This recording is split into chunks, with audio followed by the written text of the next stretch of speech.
Bagong lipat lamang sa baryo Masikap ang tatlong binatang si Nelson, Aaron at Ramrod. Wala silang ideya kung anong klase ng mga tao ang makakasalamuhan nila. Hanggang sa nalaman nga nila ang kwento tungkol sa maglolang tindera ng baboy. Ayon sa mga tao, hindi raw pangkaraniwan ang dalawa. Kaya naman yun ang naging dahilan para iwasan yun ng mga tao. Nakilala nila ng personal ang maglola. Nalaman nila na mabuting tao naman pala ang mga yon. Kaya nang pumutok ang balita na aswang ang maglola, sila ang nagtanggol sa mga yon. Dahil sa kaguluhan, mapapahamak ang batang si Crispin. Mamamatay ito sa bugbog ng mga tao. At ito ang magiging dahilan kung bakit maghahasik ng lagim ang matandang si Pilita. Dito na mapapatunayan na magkakaibigan na totoo ngang aswang ang matanda at bata. Ano nga kaya ang mangyayari sa baryo Masikap sa paghihiganti ng matandang si Pilita? Kakayanin kaya nila ang galit nito? O tuluyang pagbabayaran ng lahat ng tao ang pagkawala ng batang si Crispin? Subaybayan ang pinakabagong episode ng ating nag-iisang tambayan, ang kwento ng maglolang iniiwasan ng mga tao, dito lang sa Ang Mga Kwento ni Kabanong.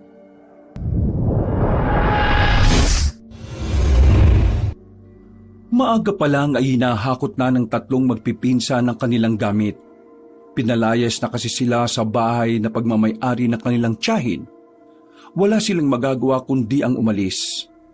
Hindi naman dahil wala na silang pambayad, kundi dahil sila ang pinag-iinitan nito. Nakaaway kasi ng kanilang tiyahin ang mga magulang nila. Kaya naman walang magawa ang ginang kundi sa kanilang ibunto ng galit. Bilisan nyo na kumilos dyan. Baka mamaya maabutan pa tayo ng tiyahin natin. Magbunga na naman yun. Pambira naman kasi. Away nilang matatanda. Nadamay pati tayo mga bata. Ito kasing si Tia Ising, asar talo. Palibasa, hindi niya kayang tapatang pagiging tarantado ng mga magulang natin. Kaya ayan, sa atin siya bumabawi. Palayasin ba naman tayo maayos naman tayong nagbabayad. Hindi lang maayos. Lagi pang may sobrang bayad natin. Ni hindi na nga niya binabalik yung sukli, di ba? Ngayon ko nga ba sa matandang yun? Minsan, hindi na makatwir ang takbo ng mga isip nila Ewan ko ba sa mga matatandang yun? Minsan hindi na makatwir ang takbo ng mga utak nila Ang mabuti pa, bilisan na natin.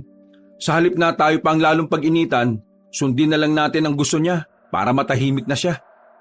Siguro, pagsabihan na lang din natin ng mga magulang natin para itong isa tumigil na rin. Siya nga pala. Ayos na ba yung lilipatan natin? Oo, maayos na yun. Buti nga malapit lang May 2 palapag, sementadong bahay. Pero hindi dikit-dikit ang bahay. Probinsya type talaga yung mga bahay doon May bakuran na malawak, mga ganun. Saan ba yan? Diyan lang sa kabila. Pag-ikot mo rito sa kaliwa, yung baryo dyan, doon tayo. Malapit lang pala talaga. Pagkatapos ng kanilang paghahakot, sumakay na rin sila sa owner ni Ramrod. Hindi na nila hinintay pang makarating ang kanilang tiyahin. Pagawa mo na rin kaya to sa susunod, Ramrod. Nabugbog na yata to kakabiyahe ng mga produkto natin Di penging pera pampaayos. Napapailing na lamang si Nelson. Pinaandar na lamang ni Ramrod ang sasakyan paalis. Hindi naman kalayuan ang bagong baryo na kanilang lilipatan. Pwedeng-pwede nga sana nilang lakarin, pero dahil meron silang mga dala, ginamit na lamang nila ang kakarag-karag na sasakyan ni Ramrod. Okay pa naman pala Tumigil na rin sila sa tapat ng bakuran na tinuro ni Nelson. Malinis ang bakuran sa loob. Halatang inayos yon bago sila dumating. Hindi nagtagal, inisa-isa na rin nilang ibaba ang mga gamit. Agad nilang yung ipinasok sa bakuran nila. Pero sandali silang napatigil nang biglang makarinig sila ng sigawan sa di kalayuan. Nakita nila ang isang matandang babae at batang lalaki na sinisigawan ng manong.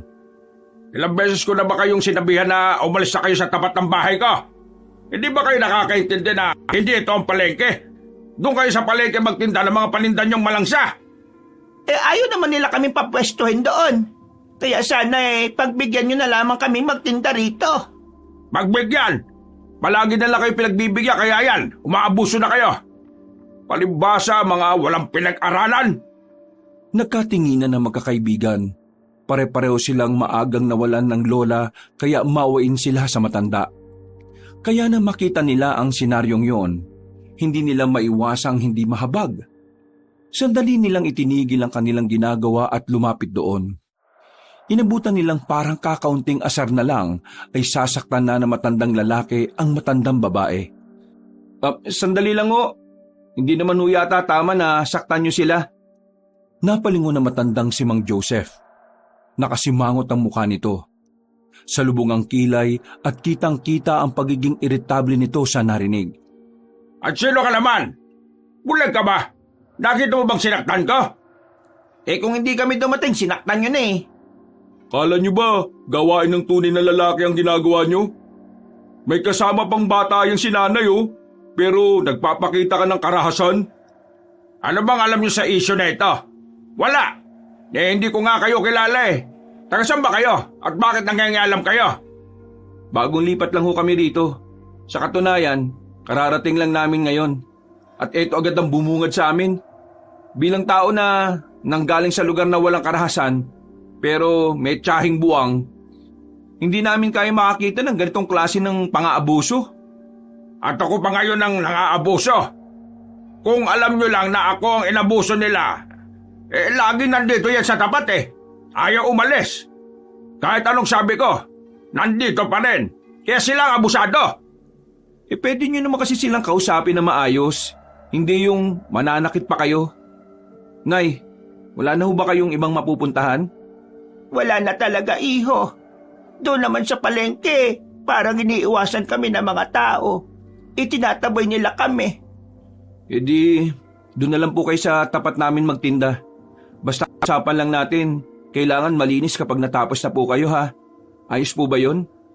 Bida-bida pala itong mga to Akala mo. Huwag ka na nga magsalita, Manong. Di ka naman kausap nako, maraming salamat sa inyo. Tunay kayong mabubuti. Lumapit ang batang lalaki kay Nelson at tinawakan ng kamay ng binata. Nakangiting nagsalita ang bata sa kanya. Maraming salamat po. Ngayon po alam ko nang ang mga gwapo lang ang mababait. Anong sinasabi mong bata ka? Wag na ho kayo tumutol.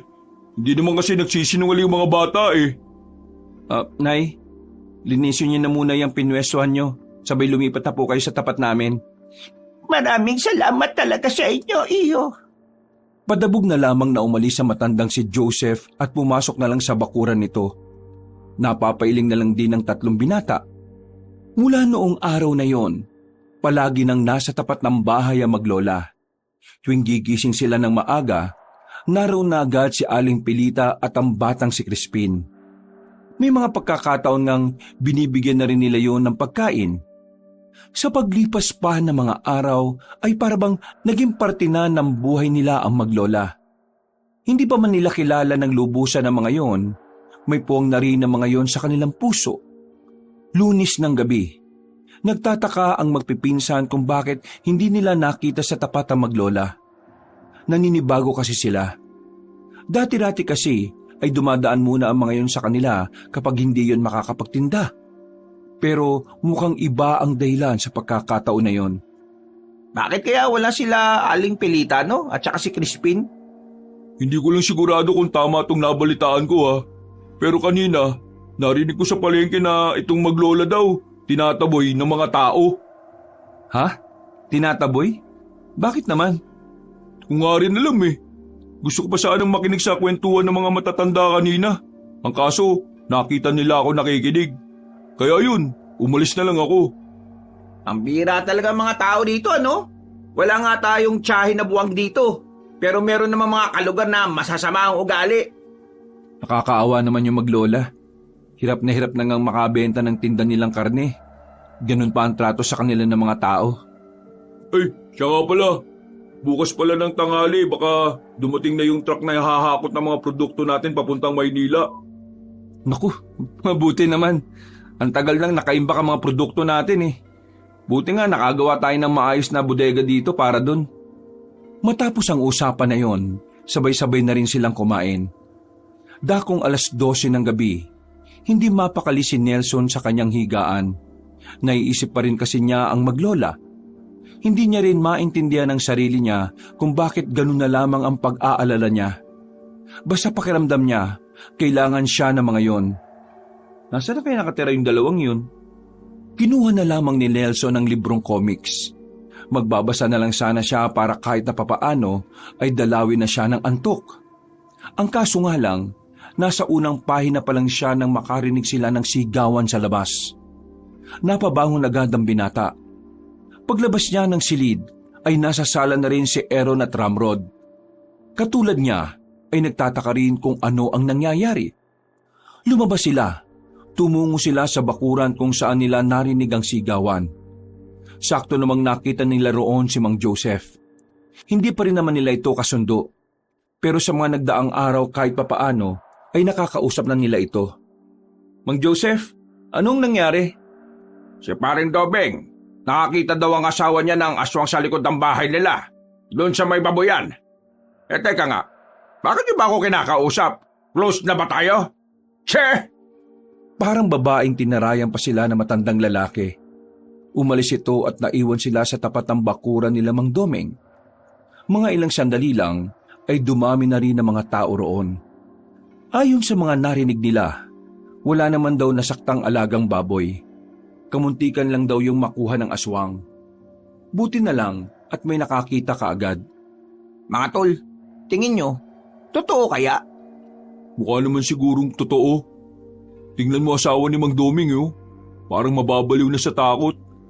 Kung totoo man ng aswang, di mas maganda. Mababawasan ang mga tsismosa sa gabi.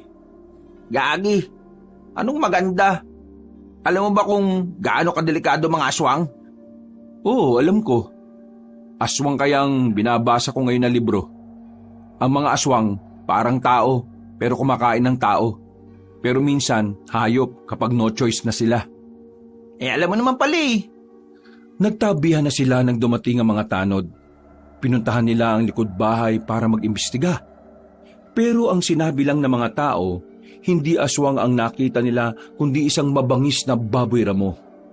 Galit na galit ang asawa ni Mang Domeng dahil pinalalabas na nagkakamali ito ng nakita. Pinagmumura ng matandang babae ang mga tanod at pinalaya sa bakuran. Dahil doon, napapaisip din si Nelson sa pangyayari. Alam naman niya na meron talaga mga probinsya na pinamamahayan ng aswang. Pero ang hindi niya inaasahan ay meron din pala sa probinsya nila. Wala pa kasi siyang nababalitaan noon. Bumalik na lamang sila sa kanilang bahay. Noong gabing yon ay hindi na dinalaw pa ng antok ang binata. Mas lalo tuloy siyang nagkaroon ng interes pagdating sa aswang. Habang umihilik na ang dalawa niyang pinsan, nagbabasa-basa pa siya ng mga libro tungkol sa nilalang na yon. Bandang 4:00 na ng madaling araw nang piliting makatulog ng binata. Nakatulog naman siya pero agad din naman siyang nagising dakong 6:00 ng umaga.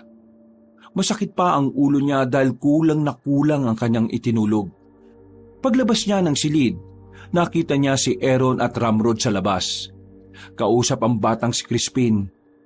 Lumabas na rin siya doon para alamin kung ano ang pinag-uusapan ng mga yon. Oh, ising na pala pinaka-boss namin Good morning, Boss Amo. Busbusin niyo mukha niyo. Teka, bakit si Crispin lang ang narito? Crispin, mag-isa ka lang nagdala niyan dito sa tapat? Opo, ako lang po mag-isa. Nasaan ang lola mo? Ayos lang ba siya? Umalis po siya kagabi, pero hindi pa rin po siya nakakabalik. Umalis? Saan naman nagpunta? Ang sabi po, pupunta lang siya sa kaibigan niya. Sabi niya sa amin, hindi naman daw ito ang unang pagkakataon na nangyayari ito.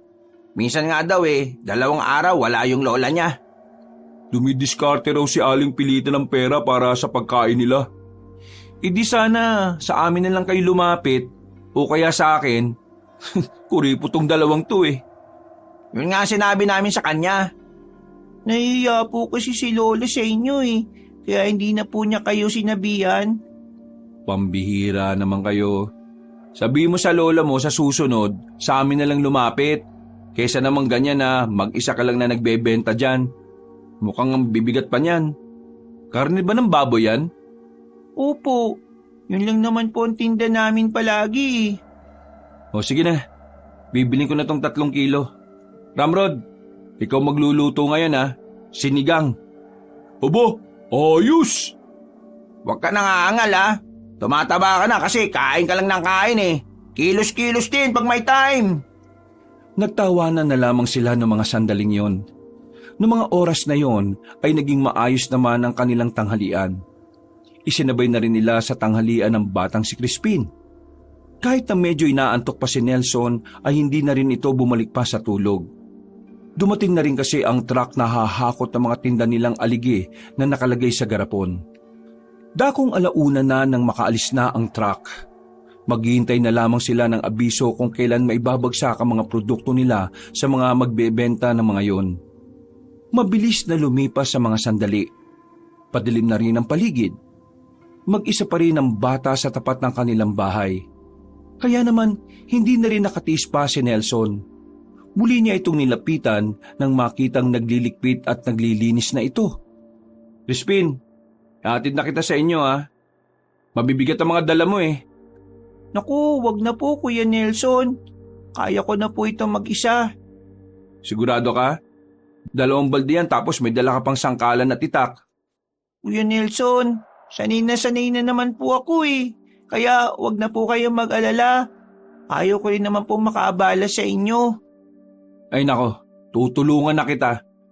Wag na po. Nakakayaan na po eh. Bumili na nga po kayo sa akin tapos ihatid niyo pa po ako. Magsasalita pa sana si Nelson nang biglang may mapadaan na 3 babae. Nakilala na ni Nelson ang mga yon dahil madalas siyang makita ang 3 sa tsismisan. Sa kanyang pagkakatanda, ang 3 yon ang numero 1 tsismosa sa kanilang strito.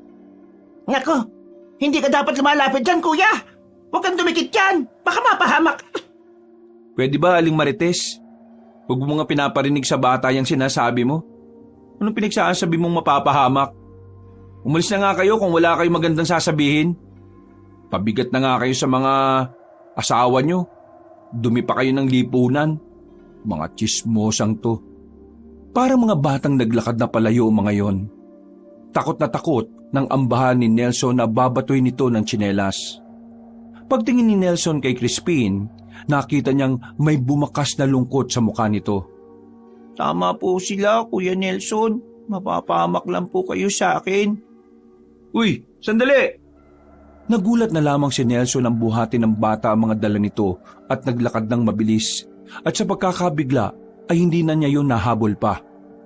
Ngayon lamang din kasi siya nakakita ng batang kayang magbuhat ng ganoon kabigat. Maliit lang din naman kasi ang katawan ni Crispin kaya iniisip niyang imposible yun. Pero sa puntong yon, tila nagbago na ang pananaw ng binata. Nang makabalik na siya sa loob ng bahay, naikwento niya ang nangyari kay Aaron at Ramrod. Maging ang dalawa ay hindi rin makapaniwala. Ano? Binuhat ni Crispin yung 2 balde na may karne pa, tapos isang sangkalan at itak? Tapos, pabilis pa ka mo naglakad? Nabigla nga rin ako eh. Yung 2 balde, hawak niya sa magkabilang kamay ha. Yung itak, nasa likuran niya nakasabit. Mabigat din yun. Pero yung sangkalan mga tol, inipit niya lang sa kilikili niya. Sipin mo kung paano niya nagawa yun. Alam mo, dyan mo makikita na talagang nasanay sa hirap yung bata eh. Tingnan mo, yung mga imposibleng bagay na di dapat nagagawa ng mga gaya niya, parang madali na lang sa kanya. Eh baka mamaya robot si Crispin. Oy, joke lang. Mga tingin nyo naman parang ano eh. Joke ka pa. Alam mo namang seryoso usapan eh. Nakakaawa kaya yung bata? Eh di, ampunin mo na kaya. Bakit, hindi ka ba naaawa? Naawa.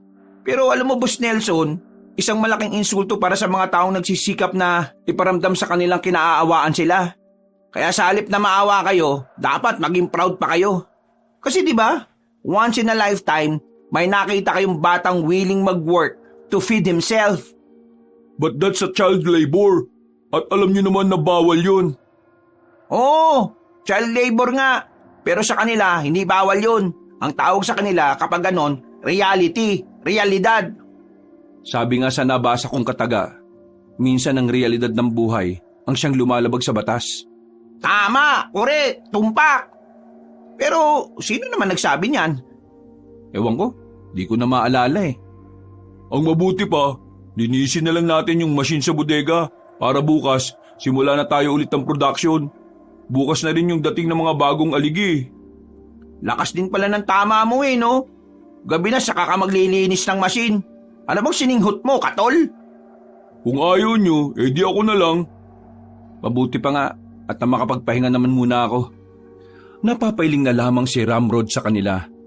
Kanya-kanyang pasukan sa silid si Nelson at Aaron. Muling dinampot ni Nelson ang comics na binabasa niya. Hindi na niya namalayang nakatulog na pala siya, ilang minuto lang ang nakalipas.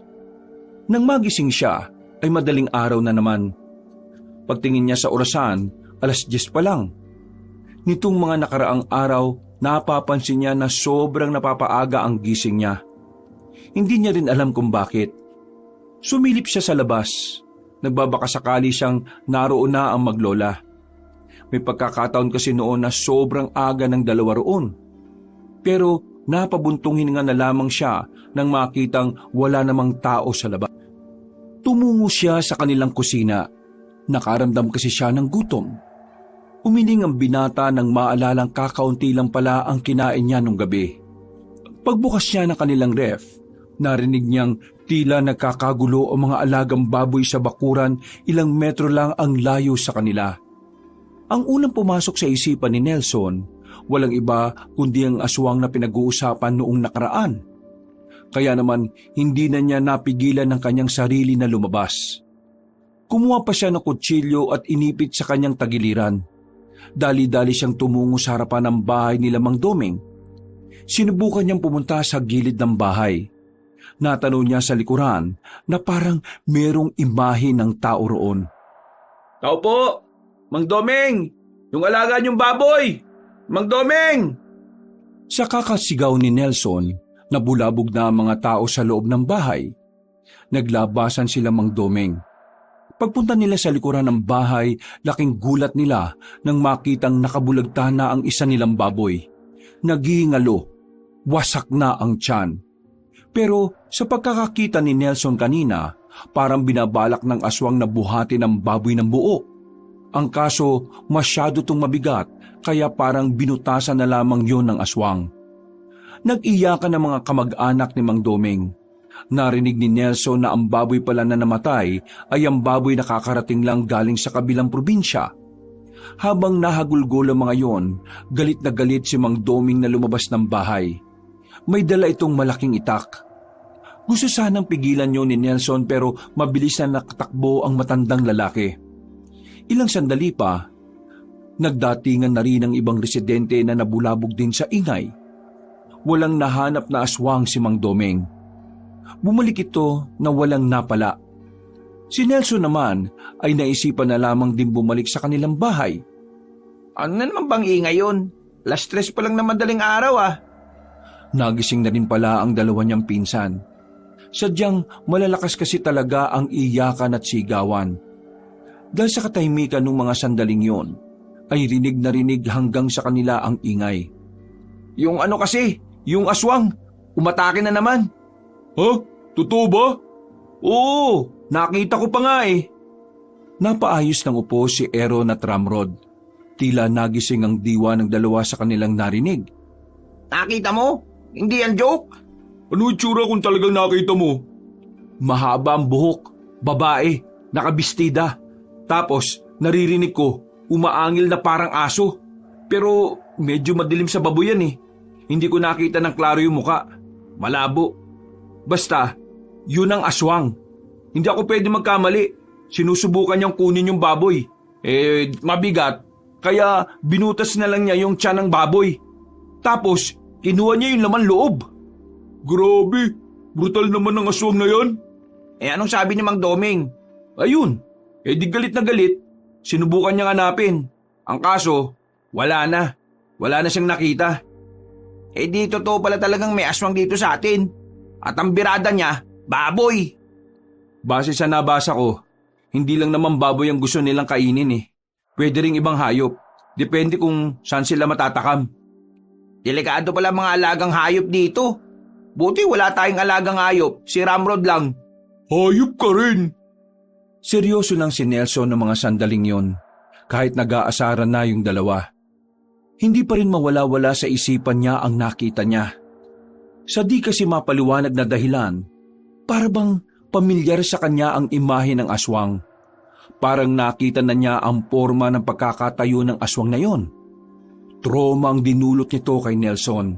Pero mabuti na lang kahit na ganoon ay hindi naman ito nakaapekto sa pag-iisip niya. Nababahala siya pero kahit napapaano, malakas naman ang loob niyang hindi siya mapapahamak ng dahil sa aswang. O sige na, matulog na kayo ulit. Ako na lang maglilinis ng makina. Para mamaya production na lang. Linis na linis talaga to. Oh. Iba talaga tama mo no. Mga alas 4 pa lang Hindi na kasi ako makatulog dito. Iniisip ko yung aswang. Parang gusto ko siyang makita. Si Raulo, baka kapag ikaw naman ang inatake, maihi ka sa salwal mo. Tinan mo tong si Boss Nelson tulala. Ano? Ha? Ha? Hotdog. Tara nga, pasok na sa loob. Bahala na si Ramrod dyan. Hanggang sa makapasok na si Nelson sa kanyang silid, naririnig pa rin niya ang usap-usapan sa labas. Malalakas ang boses ng mga yon. Mas lalo pang umingay nang dumating na rin ang mga tanod at ilan pang mga mag-iimbestiga sa nangyari. Kinaumagahan, kinausap ni Mang Doming si Nelson. Kinumpirma lang ni Nelson na aswang nga ang kanyang nakita. Pero wala siyang mabanggit na paglalarawan. Sadyang hindi klaro ang senaryo ng mga sandaling yon. Ganun pa man, nagpapasalamat pa rin sa kanya si Mang Doming. Dahil ang mga sinabi niya ay nagpalakas sa ideyang totoo ngang may mga aswang. Oh, kumusta usapan niyo ni Mang Doming kanina? Nasa pagkainan na sila habang nag-aalmusal. Kung tutuusin, masyado nang late ang agahan nila dahil alas 9 na. Hinintay pa kasi nila si Ramrod matapos. Ayun, tinanong lang ako tungkol dun sa nangyari. Sabi ni Mang Doming, mamayang hapon o gabi, may darating daw na albularyo na manunugis. Kakausapin daw ako. Anong sabi mo? Uulitin ko lang yung mga sinabi ko kay Mang Doming. Alam nga namang mag-imbento ko ng kwento, di ba? Baka mamaya ako pa ang paghinalaan nila. Uy, siya nga pala. Kaninang alas 6, nakita ko sa tapat yung maglola. Nilapitan ko kasi bibili sana ako ng tinda nila para sa tanghalian natin. Pero pagtingin ko sa tinda nila, biglang ayaw na nila. Binakalimutan daw sila sa bahay. Tapos ayun, biglang alis. Alam mo naman kasing matanda na si Aling Pilite, makakalimutin na talaga. Bakit? Ano sana ulam natin mamaya? Isaw. Isaw yata ng baboy nakita ko na laman ng balde nila Isaw ng baboy? Oo, di ba paborito mo yun? Sayang, magluluto sana ako. Kaso, di na bumalik yung maglola Napabagal ng pagmuya si Nelson sa kinakain niya. Bigla na lang kasi niyang naisip na papaano kung ang isaw ng baboy na binibenta ng maglola ay galing sa baboy nila Mang Doming. At si Aling Pilita pala ang aswang na nagtangka sa buhay ng mga baboy. Hindi na niya naiwasang matawa sa mga iniisip niya. Para kasi sa kanya, malabong mangyari yon. Masyado nang mahina ang katawan ni Aling Pilita para makapagbuhat ng baboy. Malayong malayo sa nakita niyang imahe ng aswang na muntikan nang mailabas ang baboy sa loob ng kulungan. Uy! Nababaliw ka na ba? Bakit na tumatawa dyan mag-isa? May nakakatuwa ba sa sinabi kong adobong isaw? Ha? Wala naman. May naalala lang ako. O sige na, kumain na kayo dyan at magiging abala tayo ngayon sa production. Napapailing na lamang sa kanya ang dalawa. Maya-maya pa, pagkatapos nilang mag-agahan ay sinimulan na rin nila ang pagtitimpla, pagre-repake at pag-aayos ng kanilang mga produkto. Ganadong-ganado ang tatlo sa araw na ito. Dahil ang balita nila sa driver nilang nagdala ng mga produkto nila, marami daw ang natuwa sa mga aligay na kanilang binibenta. Buong akala kasi nila ay dito lang sa probinsya lang nila at papatok ang mga produkto nila. Pero maging sila ay nagulat din dahil nagustuhan din pala yun ng mga taga Maynila. Maghapon silang nagtrabaho. Nakalimutan na nga nilang mananghalian. Bandang 4:00 natapos na rin sila. Nakakatamaran na nga lang na magligpit at maglinis. Habang nagpapahinga sa labas ng bodega, habang hawak ang tig-isang tasa ng kape, nakakamiss yung maglola, no? Nakakapanibago lang na wala na sila lagi. Baka naisipan na nila sa iba na lang magtinda. Bibihira na lang kasi ang nabili sa kanila dito eh. Baka naglalako na lang. Sino ba naman makakatis dito mga siraulo tao rito. Ay, sandali lang. O bakit? Kailangan ko magpa-load. Nag-text si Mary Jane. Sasagutin na yata ako, pre. Aba, asa ka pang sasagutin ka niyan? Mag-iisang buwan ka nang hindi nakakapasyal sa kanila. Ang ngega mo. 3 buwan na nanliligaw insan natin. May pag-asa na yan, no? Lugi pa ba siya? Businessman? Pogi? Tapos matalino? Ano siya, hilo? Kung di niya sasagutin yan? Buti pati yung si Aaron eh. Di bale, kapag sinagot ako, ikaw lang ililibre ko. Uy, daya nito oh. Nagmamadaling lumabas ng bakuran ng binata. Nagtungo siya sa pinakamalapit na tindahan. Habang naglalakad, bigla niyang natanaw si Mang Joseph. Meron itong kasamang isa pang matandang lalaki. Tumigil ang dalawa sa harapan niya. Napahinto rin siya sa paglalakad nang mapansing nakatingin yon sa kanila. Ayan siya. Siya yung sinasabi nilang nakakita ng aswang noong gabing pinaslang yung baboy ni Domeng. Iha, pwede ba kitang makausap kung hindi ka naman maabala? Gustong-gusto ni Nelson na makausap ang babaeng si Mary Jane, pero hindi niya maintindihan kung bakit mas naging interesado pa siyang makausap ang matandang nasa harapan niya. Paiwan ko na kayo ha, at ako magluluto pa. Maraming salamat, Mang Joseph. Gusto ko naman po kayong makausap. Ang kaso kasi, may kailangan din ako makausap ngayon eh. Yung nililigawan ko. Baka ngayon na ako sasagutin eh. Sige, kausapin mo muna. Marunong naman ako maghintay. Ayos lang po ba? Oo naman. Upo lang muna ako rito. Sige na. Agad na nagpa-load ang binata. Tinawagan niya ang dalaga. Hindi pa man siya nakakapagsalita. Bumungad na agad ang isang masamang balita. Binasted siya ng dalaga dahil nakakita na ito ng mas gwapo at mas mayaman. Pagtapos ng usapan, agad na pinatay ni Nelson ng tawag dahil hindi na nito kinakaya ang mga naririnig mula sa dalaga. Hindi na niya maiwasang maiyak. Buti na lang ay nilapitan siya ni Mang Onyok para kahit papaano ay gumaan ang pakiramdam niya. Hulaan ka. Binasted ka na. Bakit ang galing mo mangula? Di naman kita kilala. Kung di ka umiiyak, di sana hindi ko nahulaan. Pambihirang lalaki ka Mga ilang sandali lang, kumalma na rin si Nelson na parang walang nangyari. Nahihiya na rin kasi ito sa mga nakakakita sa kanyang dumaraan. Para maiba ang atensyon niya, iniba na lang din niya ang usapan. Kung hindi ako nagkakamali, ikaw yung Mang Onyok na albularyo. Tapos, ano ba yun? Mandudungis? Mandudugis?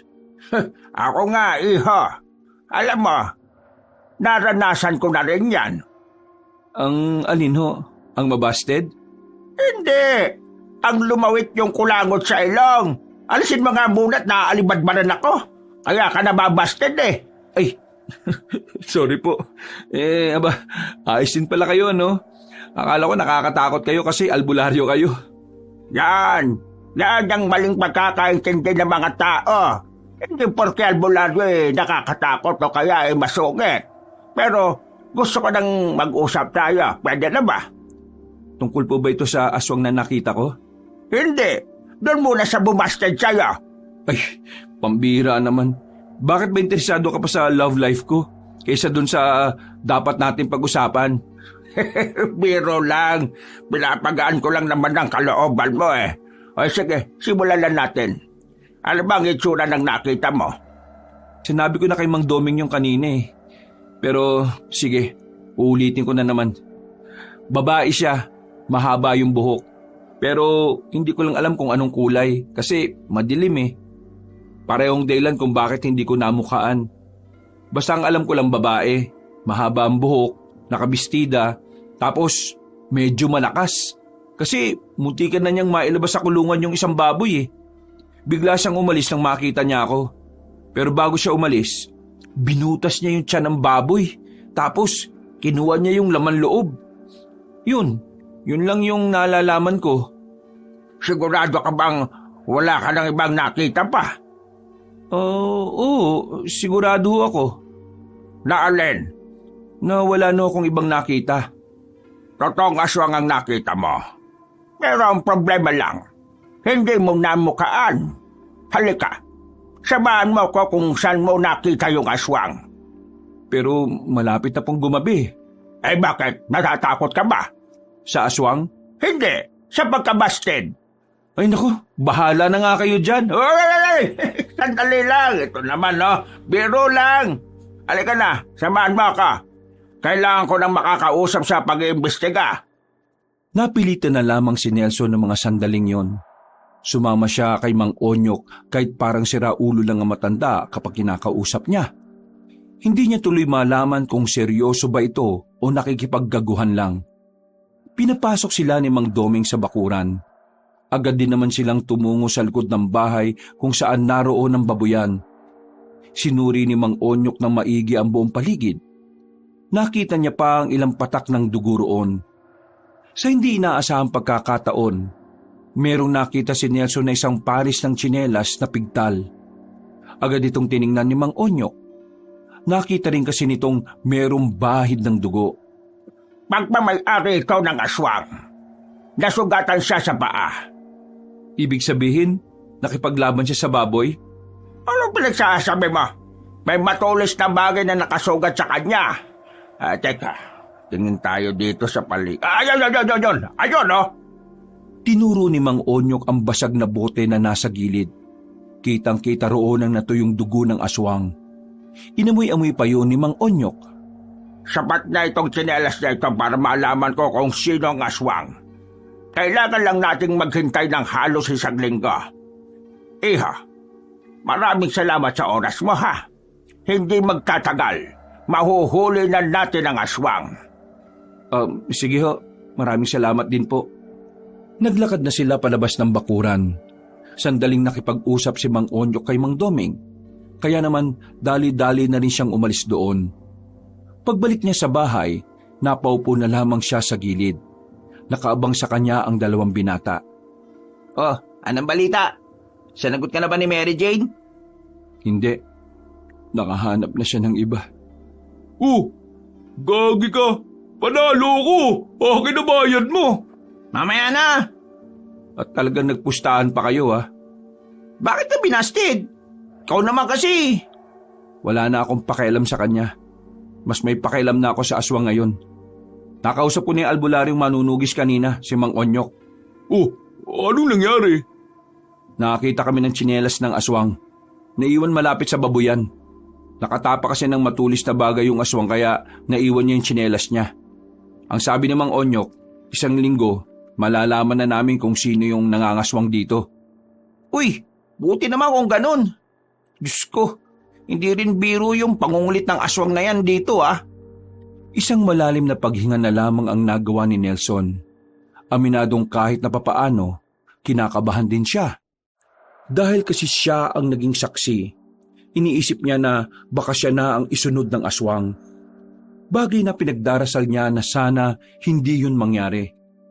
Lumipas pa ang 4 na araw. Sa wakas ay nagbalik na rin sa pagtitinda si Aling Pilita at ang batang si Crispin. Sa puntong ito, karni pa rin ng baboy ang laman ng kanilang balde. Agad namang nilapitan ni Nelson ang dalawa. Talaga kasing na-miss ng binata ang presensya ng maglola sa tapat ng kanilang bahay. Aling Pilita! Crispin! Nako, bakit ngayon lang kayo nagtinda? Ilang araw tuloy kaming walang panangalian. Ay, nako, ganun pa. Pasensya na, iho. Itong mga nakarang araw kasi nagkaroon ako ng sakit. Tapos nahawaan ko pa itong bata. Opo, nawaan po ako ni Lola. Kaya wala po kaming pagkain noon kasi wala po kaming tindi. Uy, biro lang yung sinabi ko Pero kumusta na po yung lagay niyong dalawa? Eto, kumaganda na ang pakiramdam. Kailangan na rin kasi naming magtinda. Kasi baka palayasin na kami sa inuupahan namin. O sige ho. Habang abala pa ang dalawa sa bodega bibili na po ako ng 3 kilong baboy. Laman na may taba Habang naglalagay ng baboy si Aling Pilita sa plastik, napansin ni Nelson na nakabalot ng tela ang kaliwang paa ng matandang babae. Dahil sa pag-aalala, hindi niya naiwasang hindi magtanong. O Nay, ano po nangyari sa paa niyo? Ay, eto ba? Wala yan. Natapilok lang naman ako noong nakaraan. Okay. Sumang-ayon na lamang si Nelson kahit na may nakita siyang parang bahid ng dugo sa benda. Hindi na lamang niya yun ginawang issue. Iniisip niya na dahil sa katandaan, normal na lang talaga sa matanda ang magkasugat ng ganon. Lalo na't lumalabo na rin ang mga mata. Maraming salamat po. Kapag po meron kayong kailangan pwedeng-pwede po kayo magsabi sa amin. Ngumiti na lang ang matandang babae. Pumasok na lamang din si Nelson sa bakuran. Pinuntahan lang niya saglit ang dalawa sa bodega. Pero paglabas nila roon, wala na ang maglola. Oh, nasaan na yun? Sabi mo nandito. Oo nga, nandito nga kanina. Bumili pa nga ako ng baboy Baka naman kasi pumunta lang sila rito para pagbentahan tayo ng baboy. Tutuin mo na lang yan, Ramrod. Nagugutom na ako Nakakaumay na yung amoy ng aligi. Napapailing na lamang si Nelson ng mga sandaling yon. Para kasing kabuti ang maglolang yon na biglang lilitaw at bigla na lang ding maglalaho.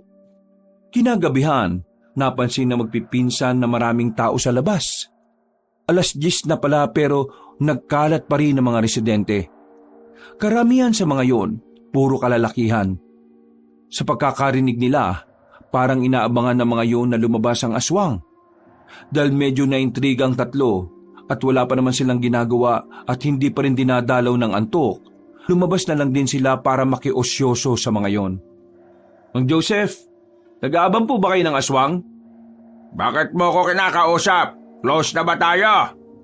Mang Joseph naman, ang sungit-sungit. May buwan ng dalaw ka ba? Mang Joseph, kung ano man ang mga nasabi namin noon, move on na lang tayo. Tsaka, kayo rin naman po yung may mali nun Magsasalita ka rin. Wala pa nga ako sinasabi. Mga itsura nito mga ito. Yan na naman kung nag-aabang kami ng aswang. Mag-aabang din kami. Baka nakakalimutan mo, Mang Joseph ako ang unang nakakita sa aswang. Ano naman? Sana ikaw na rin ang unang tao na kainin. Uy, masama ho yung ganyan, Mang Joseph Badu yan. Natigil ang kanilang usapan nang merong isang sumigaw. Namataan na raw di umano ang aswang. Kaya naman, hindi sila magkanda o gaga na puntahan yun. Nagkakatulakan pa sila.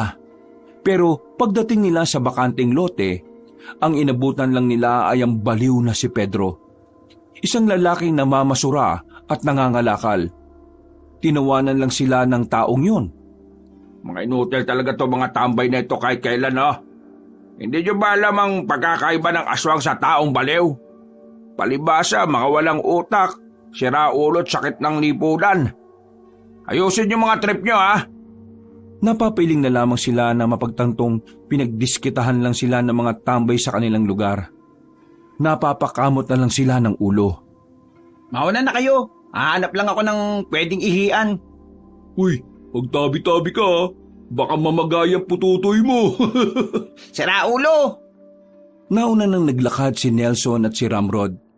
Ilang minuto lang na makabalik na sila sa bahay nila. Sumunod na rin si Aaron.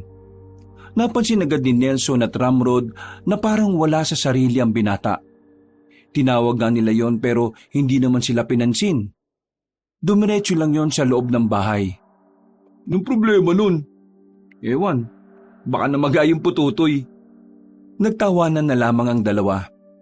Kinabukasan, kapansin-pansin na hindi gaanong nagsasalita si Aaron. Kapag tinatanong naman nila ito, Lagi lang sinasabi ng binata na masama ang pakiramdam nito. Hindi na nakatiis si Nelson. Kinausap na niya ng maayos si Aaron. Pakiramdam kasi ni Nelson, may hindi sinasabi si Aaron sa kanila. Aaron, kahapon ka pa parang wala sa sarili ah. Ano bang problema mo? Wala nga. Masama nga lang ang pakiramdam ko. Hoy, Aaron, kilala kita ha. Hindi ka makakapagsinungaling sa akin. Alam kong may hindi ka sinasabi. Ay nako, oo na. Eto na, magsasalita na. Ang kukulit nito eh. Kasi, So ano ngang nakita mo? Nakita mo ba yung aswang? oo, nakita ko. Nakita ko siya sa di kalayuan sa inihian kong kawayan. 2 sila. Ha? 2? Teka. Sigurado ka ba? Paano mo naman nasabi na aswang sila? Langya, may pakpak sila pareho eh. At saka parang naghahanda na sila sa paglipad nun. Ano? May pakpak? Aba, aswang nga yun. Teka, namukaan mo ba? Paano mamumukaan? Madilim. Basta, isang babae, isang lalaki. Kaya ba, balisa ka kasi natatakot ka na baka balikan kanila? Hindi. Ano? Basta, wag na lang muna natin pag-usapan. Teka, wala na naman ba si Aling Pilita at si Crispin? Ang sabi ni Ramrod kanina, nasa labas daw. Pero umalis na rin kaagad pagkatapos niyang bumili ng baboy. Bakit? Wala naman. Tara, asikasuhin na natin yung produkto natin. 5 araw pa ang nakalipas. Hintay ng hintay si Nelson sa pagbabalik ni Mang Onyok.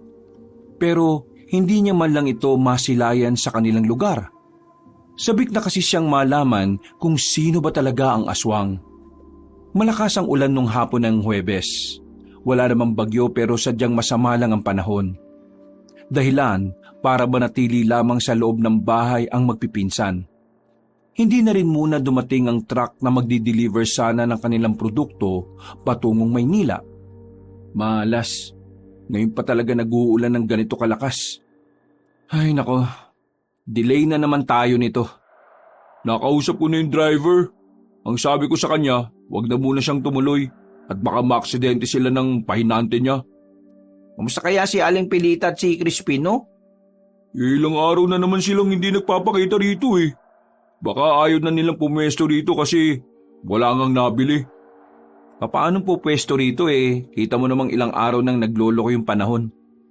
Saan kaya sila nakatira? Bakit ka interesado? Magpapampung ka na ba sa kanila? Wala, nag-aalala lang ako. Naglakad na lamang si Aaron papasok ng kusina. Nagtimpla na lamang ito ng kape para sa kanilang 3.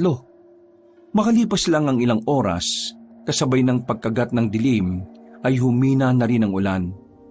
Ambon ng ambon na lamang yon.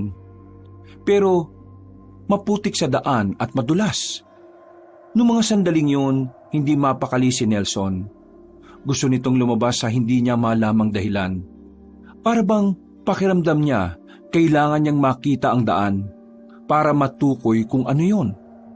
Nagpaalam na muna siya sa kanyang 2 pinsan. Nagdahilan na lamang siya na bibili lang ng makakain. Maingat ang paglakad na kanyang ginawa. Nang makalayo na siya sa kanilang bahay, natanaw niya ang batang si Crispin. Natataranta itong tumatakbo. Halos madapa-dapa pa ito. Nag-aalala naman ang binatang si Nelson kaya agad niya itong nilapitan. Uy, bakit ka tumatakbo? Nasaan ang lola mo? Anong problema? Sa halip na sumagot agad ang bata, hinila siya nito patungo sa gilid. Nagtago sila sa likuran ng kulungan ng mga manok. Nang makalagpas na ang mga humahabol sa bata, saka na sinabi ni Crispin ang tunay na dahilan. Sabihin mo, ano ba nangyari? Nagkaiwalay po kami ni Lola kasi inaaboy po nila kami. Bakit nga? Sabihin mo kung bakit. Sinasabi nilang aswang kami ni Lola eh. Kami raw po ang aswang na pumaslang sa baboy ni Mang Doming. Ano? Pambihira naman. Anong klaseng pag-uutak ba meron ng mga tao rito? Teka, nasaan ang lola mo? Alam mo ba kung saan siya pumunta? Hindi ko po alam. Pero tingin ko po, uuwi naman po yun sa amin. O sige, Ituro mo sa akin ang bahay nyo. Ihatid kita. Pero bago yon, dadaan muna tayo sa amin at sasamahan tayo nila Kuya Ramrod at Aaron mo. Meron kami sasakyan. Sasakay tayo ron para hindi ka nila makita. Napatango na lamang ang batang si Crispin. Nang masiguro nilang wala na nga ang humahabol sa bata, hindi na rin nagsayang ng pagkakataon si Nelson. Binuhat na niya ang bata at wala na siyang pakialam kung puro putik na ito. Hindi nagtagal, nakarating naman sila agad ng bahay. Oh, ano nangyari dyan? Mamaya ka na magtanong, ihanda mo sa sasakyan, aalis tayo. Ha? Teka, ano ba nangyayari dito? Sa biyahe na ako magpapaliwanag, kailangan nating mailayo ang batang to. Agad silang sumakay ng sasakyan. Pinagana agad ni Ramrod ang sasakyan. Pero dahil nga madulas ang daan at maputik, hindi naging madali para sa kanila na makaalis kaagad. Mabagal lamang ang kanilang takbo. Sa kamalas-malasan pa, lumubog pa ang gulong ng sasakyan nila. Sa tapat pa mismo ng mga tambay na humahabol sa bata. Kuya Nelson, sila po yung humahabol sa akin. Yumuko ka lang. Ako ang kakausap. Sige, magpapatulong tayo.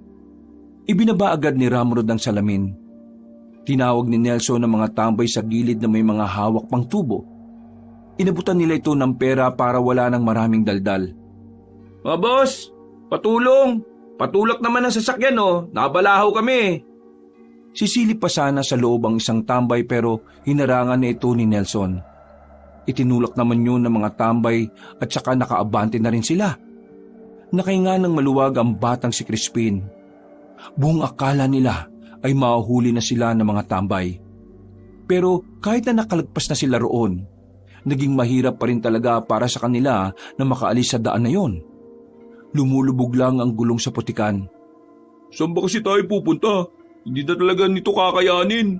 Mas maputik na dun sa kabilang daan Sabi kasing bumili na ng bagong sasakyan Baliw, di naman sasakyan ang problema yung mismong daan. Mauna na muna kayo kung saan nyo man dapat dalhin yung batang yan. Ibabalik ko na lang muna ito sa atin. Paano ka? Hihintayin ko na lang kayo sa atin. Aaron, tara, samahan mo ako. Crispin, tuturo mo sa amin kung saan ang daan ha. Bumaba na sila ng sasakyan. Agad na lumarga ang tatlo. Pumasok na sila sa kagubatan ng mga sandaling yun. Nagtataka naman si Nelson kung ano ang ginagawa nila roon. Pero dahil doon ang tinuro ng bata ay sinunod na lamang nila. Makalipas lang ang ilang sandali, nakarating na rin sila sa isang kubo. Napapalibutan ito ng matataas na puno. Sigurado ka ba na dito kayo nakatira? Napapaisip siya sa mga pagkakataong ito. Ang pagkakaalala kasi niya, nasabi sa kanya ni Aling Pilita na nakatira ang maglola sa isang paupahan. Malayong malayo ito sa nasa harapan nilang bahay ngayon. Ganun pa man, pumasok na lamang sila sa loob. Walang kagamit-gamit. Tanging papag lang ang naroon at 2 pirasong unan. Hindi na nag-usisa pa si Nelson at Aaron. Ang mahalaga na lamang para sa kanilang dalawa ay nakalayo na sila sa mga humahabol sa bata. Sigurado ka bang makakabalik dito, lola mo? Opo, nagpahabol po kasi siya para kakaunti lang ang hahabol sa akin. May tiwala po ko sa kanya na kakayanin niyang makaligtas. Ano ba talaga nangyari? Itong si Crispin at ang lola niya, sinasabing sila raw yung aswang. Kanina, tinutugi sila ng mga tambay. Tingnan mo naman insan, paano magiging aswang tong si Crispin? Ang liit ng katawan niya. Si Aling Pilita naman, matanda na. Kita mo naman, nahihirapan na rin kumilos.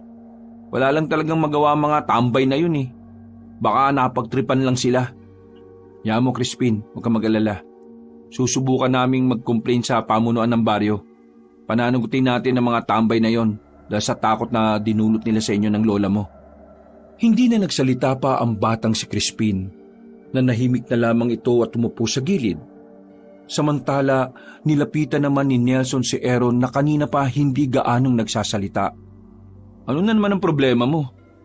Wala naman. Nabibigla lang kasi ako sa mga nangyayari. Sigurado ka ba? Oo nga. Sinong hindi mabibigla? Katatapos ko lang magugas ng puwet, papasok ka na ng bahay na dala ng batang yan, tapos natataranta kayo. Kung sa bagay, natatarantan na rin kasi ako eh. Nakita ko kasi yung mga tambay na may hawak na tubo. Pero Nelson, hindi biro ang pinapasok natin ha. Baka pati tayo idabay nila kapag nalaman nilang tinutulungan natin sila.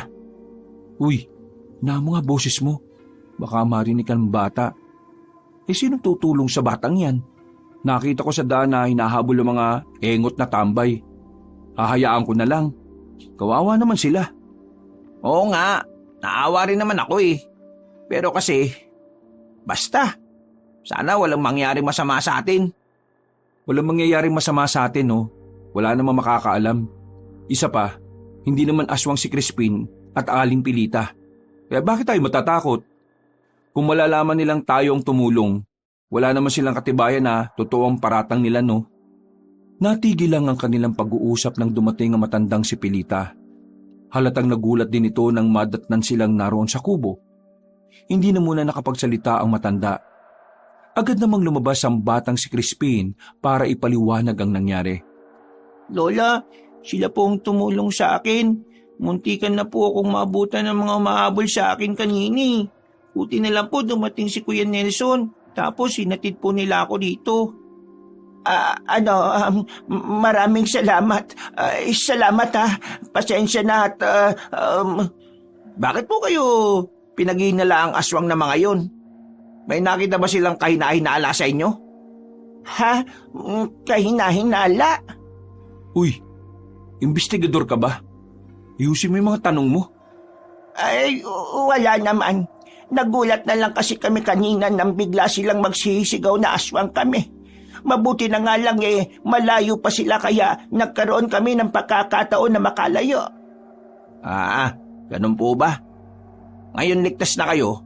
Pag na muna kayong babalik doon ha, siguradong mayayari kayo sa kanila. Alam niyo naman ang takbo ng utak ng mga tambay. Lahat gagawin nila para lang magkaroon ng kwenta sa mundong ito. Hindi na muna kami pupunta sa lugar ninyo.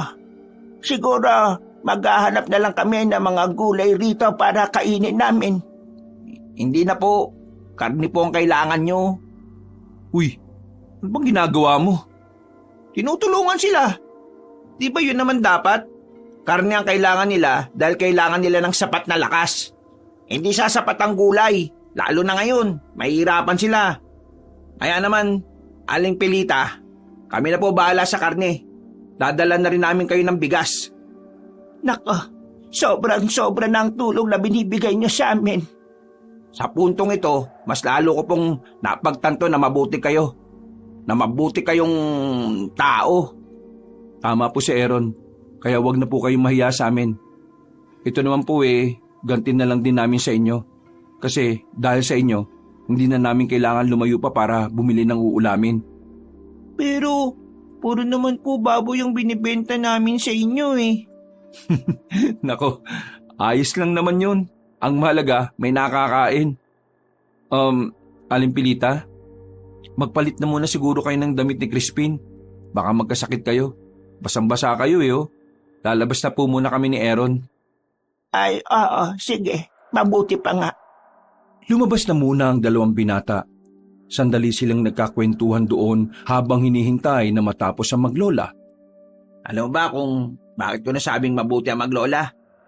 Bakit? Curious nga din ako Kahit na may pagkakataon silang lumaban sa mga tao, hindi nila ginawa. Lalaban? Seryoso ka ba? Anong laban nila sa mga yun? Ano ka ba? Ha? I mean, kahit sino, lalaban kapag pinaratangan ka na lang ng walang basihan, hindi ba? Dahil dun, kaya mo nasabing mabuting tao sila? Oo, pero meron pang ibang dahilan. Ayaw ko na lang magpaliwanag, baka hindi na kaya ng utak mo i-process lahat. Anong tingin mo sa akin, bugok? Binutukan pa ni Nelson si Aaron ng mga sandaling yon. Maya-maya lang, bumukas na rin ulit ang pintuan ng kubo.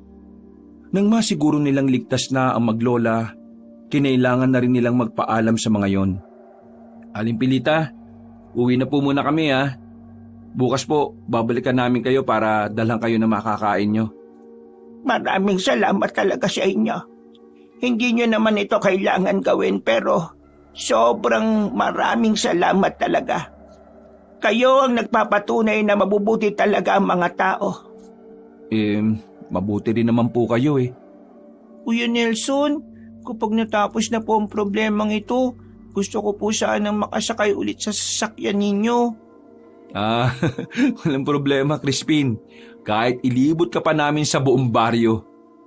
Naglakad na rin paalis ang dalawa. Kumakaway-kaway pa sa kanila ang bata habang papalayo sila. Napapailing na lamang si Nelson. Hindi kasi nito inakala na hahantong sa ganoong sitwasyon ang buhay ng maglola.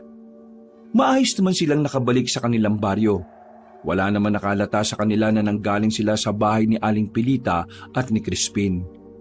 Pagdating nila sa bahay, naabutan nila sa bakuran si Ramrod na abalang nililinis ang gulong ng sasakyan. Agad itong lumapit sa kanila at tumingin-tingin sa paligid. Huli nga kayong dalawa dito. Dinala sila sa loob ng bahay. Baka sa mukha ni Ramrod ng kaba na hindi nito maitatago. Narinig ko sa labas. Hinahanap ng mga tao si Aling Pilita at Crispin. Sabihin nyo nga, yung bang dahilan kaya sila hinahabol ng mga tao? Oo, pero Ramrod, wala namang katotohanan yon. Hindi ba, Aaron? Ha? Wala nga. Kung hindi sila aswang, bakit magkakaganyan ng mga tao sa labas? Tingnan nyo hanggang ngayon hindi sila matahimik. Hinahanap nila yung maglola. Insan, makinig ka. Mga tambay ang nagpasimula nun. Walang magawa sa buhay ang mga yun. Nagpapasikat sa pamunuan ng baryo natin kasi kapag nahuli nila ang aswang, magmumukha silang magaling at hayaan na silang makatambay sa labas kahit na anong oras. Huwag kang nagpapaniwala sa mga yun. Pero sana, sinabi niyo man lang sa akin para di naman ako nagugulat. Wala naman kaming oras kanina eh. Kahit din naman ako, saka ko lang din nalaman nung naglalakad na kami. Anong plano? Anong nangyari sa maglola? Naihatid na namin si Crispin sa bahay nila. Magkasama na sila. Malayo naman yun dito kaya sigurado kaming walang makakatagpo sa kanila ron. Napag-usapan namin na tutulungan natin sila na makakain. Hindi na sila makakalis dun eh. Hanggat hindi nagiging malinis ang pangalan nila, tutulungan natin sila. Susubukan ko rin magreklamo sa barangay. Irereklamo ko yung mga taong bayan na yan. Walang magawa sa mga buhay ang mga loko eh. Ito, naisip ko lang naman What if... Aswang si Aling Pilita at Crispin. What if lang naman? Malabo. Nasabi ko na kay Aaron to. Malabo. Matanda na si Aling Pilita. Bata naman si Crispin. Kung sila ang aswang di sana noon pa sila nahuli. Ang bagal ng kumilos ni Aling Pilita. Mabagal kumilos, pero nagawa niyang takasan ng mga humahabol sa kanya? Siyempre. O ano, di ba nakakapagtaka yun? Bakit? Pinaghihinalaan mo rin ba sila? Hindi naman sa ganun. Tinitingnan ko lang yung anggulo na papaano kung tama nga mga tambay. Anong gagawin natin? Di kung sakaling aswang nga silang dalawa, hanggat hindi nila ako sinasaktan, hindi magbabago tingin ko sa kanila. Pero malakas ang kutob ko, hindi sila ang aswang. Hinding-hindi. Napailing na lamang si Nelson sa gilid. Sumandal na lamang din ito sa pader at napaisip. Sa mga puntong yon, pansamantala nilang nakalimutan ang tungkol sa kanilang negosyo. Si Aaron, tahimik na naman at parang sobrang lalim ng iniisip. Si Ramrod naman, pilit na kumukuha ng signal para makapagsaliksik mula sa internet. Habang si Nelson naman, binabasa ang libro tungkol sa mga aswang. Kumakalap ito ng kaalaman na maaaring tutukoy kung sino nga ba ang aswang sa kanilang baryo. Kinabukasan ng umaga, maagang tumungo si Nelson at Aaron sa palengke. Bumili sila ng ilang kilong baboy. Sinamahan na rin nila ng isda pati gulay. Hindi rin nila nakalimutan ng bigas. 6:00 pa lang ng umaga, ang dami-dami ng tao sa lansangan. Laman ng usapan ng mga yon ay ang maglolang Pilita at Crispin. Mukhang mainit na talaga yung maglola dito sa atin ah. Nelson, papalapit dito si Mang Joseph. Nagkunwaring nagtatawanan ng dalawa ng mga sandaling yon. Balak na lang sana nilang lagpasan ng matandang lalaki, pero bigla sila nitong tinawag. Napilitan silang tumigil at nagkunwaring walang alam sa nangyayari. Di ba, sa harap niyo pumupwesto yung dalawang salot na nagtitinda ng baboy? Baka salot naman tong si Mang Joseph. Sino bang tinutukoy nyo? Si Aling Pilita at yung apo niya? Sino pa ba? Bakit po? Ano bang meron? Wala kayong alam sa mga nangyayari? Ano naman pakialam namin? Di naman kami chismoso gaya nyo. Abala kami sa negosyo, no? Well, yung maglolang yon ang tinuturong aswang. Hinahanap na sila ng mga tao ngayon. Ay nako, nasabi ko na nga ba Kaya pala una pa lang hindi na mapalagay ang loob ko sa kanila. Meron pala talaga silang itinatago. Uy, wag ko kayong ganyan ha. Hanggat wala tayong ebidensya, dapat hindi tayo basta-basta nagtuturo ng tao. Diyos! Anong ebidensya pa kailangan? Halos lahat naman ng tao rito sila ang tinuturo. Sige nga. Kapag kami nagkasundong lahat na ituro ka na aswang ka, kahit hindi naman, papayag ka? Malamang hindi. Buwang ka pala Ganun din yung maglola. Kaya buwang ka rin. Abat, loko ka. Hep. Tama na, masama nag-aaway. Kailangan na naming umalis. Sige na po, bye na ho. Hinila na ni Nelson ang kanyang pinsan na si Aaron bago pa sila mahalata ng matandang lalaki. Medyo makulimlim pa rin ang ulap ng umagang yon. Pero naisampa na rin nila ang lahat ng kanilang produkto sa truck para madala sa Maynila. Pagkatapos, bandang 9:00 ng umaga, tumempo na sila ng alis para puntahan ang maglolang Pilita at Crispin. Tingin-tingin kayo sa likuran ha. Baka mamaya may nagmamasid sa atin. Wala naman. Sige, tuloy lang. Sandali lang kaya, puro putik ang pa ako Mamaya mo na intindihin yan. Palang yan Sa kanilang pagmamadali, mabilis na rin silang nakaalis ng baryo nila. Pumasok sila sa masukal na kagubatan at tinahak nila ito kahit na madulas ang daan. Mga ilang sandali lang ay narating na rin nila ang kubo ni Aling Pilita at Crispin. Nasaktuhan naman nila ng pagpapakulunan ng tubig ang maglola. Nako, saktong-sakto. Nakabili na kami ng kakainin natin. Anong natin? Makikain din tayo rito? Oo naman. Mas masarap ang salo-salo, di ba Aling Pilita? Oo, tama. Mas masaya ang makakasabay kumain. May nakasalang na saging Nako, tulungan niyo muna akong alisin ang mga saging na yan. Ayan sana kasi ang tanghalian namin. Aling Pilita, nabalitaan ko po nangyari. Huwag po kayo mag-alala. Nasa inyo po ang suporta ko. Nako, maraming salamat. Huwag na munang pag-usapan yan. Nandito tayo para kumain ng magkakasama. Teka, nasan po si Crispin? Nandito lang yung kanina Ay baka kinuha niya tayo ng kalamansi. May tanim kasi kaming kalamansi dyan lang sa tabi. Makalipas ang halos 1.5 oras, nailaga na rin nila ang baboy at nakapagsaing na rin. Sabay-sabay silang kumain sa bakuran. Naglatag lang sila ng dahon ng saging sa ibabaw ng lamesa. Isang malaking mangkok naman ang nasa gitna nito at ikinalat ang kanin sa dahon. Noong mga sandaling yun, masaya silang kumain. Kitang-kita ni Nelson ang kaligayahan sa mukha ng maglola. Kung ano-ano ang napag-usapan nila. Para silang larawan ng isang buong pamilya. Dakong alauna nang magpaalam na rin ang tatlo. Hindi kasi sila maaaring magtagal roon. Maghinala kasi silang parang minamanmanan sila ng mga kalugar nila. Dahil na rin sa pinagkalat ni Mang Joseph na malapit ang maglola sa kanilang tatlo. Habang naglalakad pabalik ng kanilang baryo, hindi nila maiwasang hindi pag-usapan si Aling Pilita at Crispin. Alam nyo, naisip ko lang bakit hindi na lang kaya natin sila papuntahin ng Maynila? Ano naman ang gagawin nila sa Maynila? Mas kabisado nila ang buhay rito. May punto naman si Aaron. Bigyan natin sila ng trabaho. Nelson, masyado na tayong attached sa kanila. Kailangan mo ring alalahanin na may negosyo tayo. Sobra na ang gagawin natin kapag ganon. Isa pa, Pwede naman silang mamuhay ng ligtas dito eh. Kailangan lang natin silang mas ilayo. Pero wag nating ilayo sa kung saan sila sanay mamuhay. Kung sa bagay. Pero naisip ko rin, paano nga ba kung aswang nga talaga silang dalawa? May magbabago ba sa tingin ninyo? Ako? Hindi ko alam.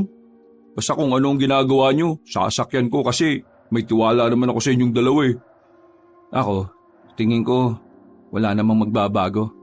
Kapag nakita ko mabait kang tao, kahit na saan ka nagmula, wala akong pakialam eh. Sana lang mapanindigan natin lahat ng sinasabi natin ngayon. O sige na, bilisan na lang natin maglakad. Naantok na ako eh. Nauna nang naglakad si Aaron. Sumunod na lamang sila roon. Nang makarating sila sa kanilang baryo, nagtaka sila dahil himalang wala silang nakikita mga tao sa labas. Wala rin sa mga bakuran.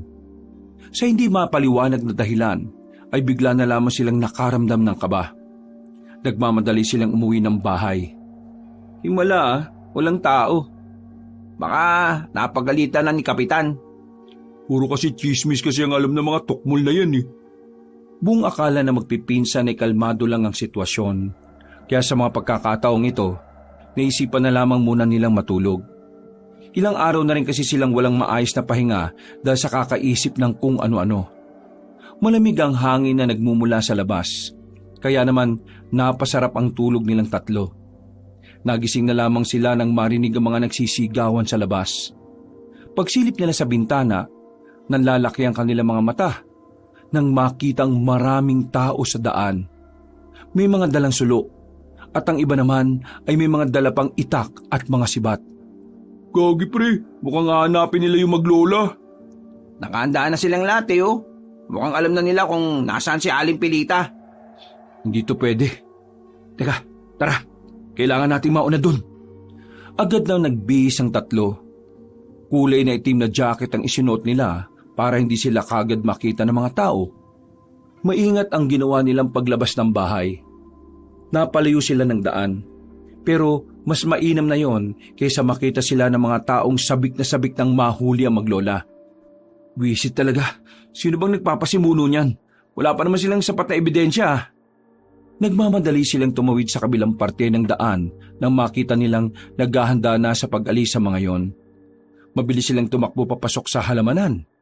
Hindi na nila ininda pa ang mga nararamdaman nilang sakit kapag nakakaapak sila ng matigas o matulis. Ang tanging tumatakbo sa kanilang isipan, walang iba kundi ang maabutan nila si Aling Pilita at Crispin. Nang nasa kagubatan na sila, tila nalito pa sila sa kanilang dinaraanan. Tama ba itong dinadaanan natin? Aba, di ba ikaw naman ang nakakaalam? Bakit hindi nyo ba tinandaan? Nakakalimutan ko rin eh. Pambira naman oh. Isang beses lang ako nakarating doon tapos ako pa asahan nyo. Birthday ko nga, di ko na alam eh. Direksyon pa kaya? O sige na, tama na yan. Baka mamaya mag-away pa kayong dalawa eh. Isipin mo ng maigi, Nelson. Mag-focus ka na muna. Huminga ng malalim si Nelson. Ilang segundo lang, naalala na niya kung saan ang tamang daan. Ay, oo nga, dito! Dito tayo, bilis! Kahit madulas ang kanilang dinaraanan, hindi sila nag-atubiling tumakbo ng matulin. Kailangan nilang marating ang bahay nila Aling Pilita bago pa mahuli ang lahat. Maya-maya lang, natanaw na rin nila ang bahay ng maglola. Pero halos manlambot sila nang makitang naroon na rin pala ang taong bayan. Kalmado mga taong nakapalibot doon. Wala silang naririnig na kahit na anong ingay. Bagay na ipinagtataka at nagdudulot ng kaba sa tatlong magpipinsan. Mabilis silang naglakad palapit. Napatingin pa sa kanila ang mga yon. Nakita nilang nangunguna roon si Mang Joseph. Nagbigay daan ng mga yon. Hindi na nila naiwasang mapaiyak nang makitang nakahiga na ang batang si Crispin sa lupa. Bugbog ang katawan nito. May mga sugat din sa katawan. Crispin! Crispin! Crispin! Hindi ko pwede mamatay. Nasaan si Aling Pilita? Aaron, hanapin niyo si Aling Pilita, dali! Gustong buhatin ni Nelson ang bata, pero dahil sa dami ng tama nito, nawalan siya ng lakas ng loob. Nanginginig ang kamay ni Nelson. Sobrang sikip ng kanyang dibdib. Anong ginawa niyo? Bakit niyo pinatay ang batang to? Ang sasama niyo! Ano? Aswang yan eh. Aswang ang batang yan. Pati na rin ang lola niya. Wala kayong katibayan na aswang siya. Wala! Narinig ko ang usapan eh. Napakawalang puso mo. Pati bata, dinamay mo. Biglang kinwelyuhan ni Ramrod ang matandang si Joseph. Sinuntok niya ito ng 1 beses. Susundan pa sana nito pero inawat na ito ni Aaron. Kahit na ano pa mang klase ng nilalang o tao, wala kayong karapatan na kumitil ng buhay ng isang inosenteng bata. Bakit ba kayo nagagalit sa akin? Ginawa ko lang ang makabubuti sa kaligtasan ng mga tao. Bakit niyo ba pinagtatanggol ang aswang na yan? Aswang ang batang yan, pati ang lola niya. Mga kasama, etong 3, protector ng aswang. Manahimik ka! Ito ang tatandaan mo, Mang Joseph. Pagbabayaran mo ang ginawa mo. Sinasabi ko sa'yo. Abot, nagbabanta ka ba talaga ngayon, ha? Napalingon ng lahat sa gilid nang biglang dumating si Aling Pilita. Marahang lumapit ang matanda. Maingat nitong hinawakan si Crispin na wala ng buhay. Crispin, apo ko, ano nangyari sa'yo? Crispin, apo, nandito na si Lola. Nabili ko na ang gusto mong pagkain. Nandito na ang Lola. Crispin, kissing na Crispin. Huwag ka naman ganyan na po. Huwag mo naman iwan ang Lola. Hindi kaya ng Lola na wala ka, Apo. Apo. Humagulgol ng iyak si Aling Pilita. Noong mga sandaling yon, tila na konsensya ang mga tao. Para bang bigla na lang nahiya. Nang tumigil sa pag-iyak, lumingon si Aling Pilita sa mga tao. Ang kalungkutan ay napalitan na ng puot at galit. Kayong mga tao kayo ang tunay na mapangabuso sa lipunan, hindi kami. Kayo ang tunay na salot, hindi kami. Bakit? Bakit hindi nyo na lamang kami hayaang mabuhay ng gaya ng normal na pamumuhay ninyo? Bakit? Bakit kayo lang ba may karapatang magkaroon ng kapayapaan? Bakit? Bakit masama ang tingin nyo sa amin kahit na kayo naman ang tunay na gumagawa ng kasamaan? Ano itong ginawa sa apo ko? Masama rin kayo. Pinatay niyo ang baboy ni Paring Domeng. Dahil sinaktan niya ang apo ko. At wala kayong alam lahat doon. Dahil una pa lang, ayaw nyo na sa amin. Ngayon, kayo na mismo ang nagbigay ng dahilan sa akin para maging masama. Matagal kaming nanahimik. Matagal naming sinubukan na maging mabuti. Pero wala kayong ibang ginawa kundi maltratuhin kami. Kaya ngayon, ipapakita ko sa inyo kung paano maging masama ang dating reyna ng mga aswang. Pagkatapos sumigaw na matandang babae, biglang nagbago na ang anyo ni Aling Pilita. Pumangit ang mukha nito. Ang kuba na matanda ay naging diretsyo na ang tinig. Lumitaw ang malapad at kulay itim nitong pakpak. Humaba ang mga kuko nito. Nasabi ko na nga be, aswang ang maglolang yan eh. Ang matatapang na residente ay bigla na lamang nagpulasan. Inatake sila ni Aling Pilita. Parang mga papel lang na binalibag ni Aling Pilita ang mga tao. Ang iba naman ay pinagkakakalmot nito. Habang si Mang Joseph at Mang Doming naman ay nakatakas. Sa isang iglap lang, nagkalat na agad ang mga bangkay ng mga tao. Habang ang tatlong magpipinsan nakatayo lang sa gilid. Hindi sila makapagsalita. Hindi sila makagalaw. Masyado silang nabigla sa kanilang nasaksihan. Hindi sila makapaniwala na tama ang sinasabi ng mga tao. Nang lumingon sa kanila si Aling Pilita, nagtindigan ang kanilang mga balahibo. Aminadong kabado at natatakot din sila sa matanda. Sobrang layo na nito sa dati. Ang mahinahong boses nito ay napalitan na ng tila galit na tinig. Ngayong alam niyo na ang tunay naming kulay. Pwede niyo na kami kalabanin. Malaya na kayo mag-isip kung paano niyo ako papaslangin. Hindi namin gagawin yon. At bakit hindi? Pare-pareho lang kayong mga tao. Kasama ang tingin niyo sa amin. Kaya niyo lang magpakabuti sa mga kapwa ninyo lang tao. Pero sa amin, hindi! Nagkakamali ka, Aling Pilita. bago mangyari ang lahat ng ito, alam ko nang aswang kayo ni Crispin. Nung gabi umiyak ako sa kawayanan, nakita ko kayong dalawa ni Crispin at alam kong kayo yon base sa boses ninyo. Pero kahit na nalaman ko ang lihim ninyo, wala akong pinagsabihan kahit kay Nelson at Ramrod. Hindi ko yun sinabi kasi alam kong mabuti kayo kahit na aswang kayo. Kahit na ano pang sabihin ninyo, hindi lang magbabago ang katotohanan na pinatay ng mga tao ang apo ko. At hindi ako papayag na dito magtatapos ang lahat. Ipaparamdam ko rin sa kanila kung paano mawala ng minamahal sa buhay. Maingat na kinuha ni Aling Pilita ang bangkay ni Crispin at agad na rin nitong lumipad. Napahawak na lamang si Nelson sa bakuran. Mas naramdaman niya ngayon ang panlalambot. Masyado siyang nawindang sa mga nangyari. Nang makabalik na sila sa kanilang baryo, tulala lamang sila habang nasa tapat ng bahay. Sa kalagitnaan ng kalaliman ng kanilang iniisip, ang mga residente ay natataranta na kung ano ang gagawin. Natatakot sila sa pagdating ni Aling Pilita. Pero nung gabing yon, walang paghihiganti na nangyari. Marahil, nung mga oras na yon ay nagluluksa pa ang matandang babae. Pero alam ng lahat na pagkatapos ng luha, dugo naman ang papatak sa lupa. Anong gagawin natin ngayon? Nelson, uy! Ha? Hindi ko alam. Hindi ko na alam. Kung sinabi mo lang sana ng maaga na aswang pala sila, edi sana nakaisip ako na ilayo kagad sila rito. Ako pa ngayon ang sinisisi mo? Oo. Alam mo na palang aswang, pero nanahimik ka lang. Yun lang ang alam kong paraan para protektahan sila. Ang ano? Ang maglihim sa amin, yun ba? Kapag sinabi ko kaagad na aswang sila, gagawa ka lang ng paraan para ilayo sila. At kapag inilayo mo sila, lalo lang maghihinala ang mga tao. Lalo mo lang silang ilalagay sa kapahamakan.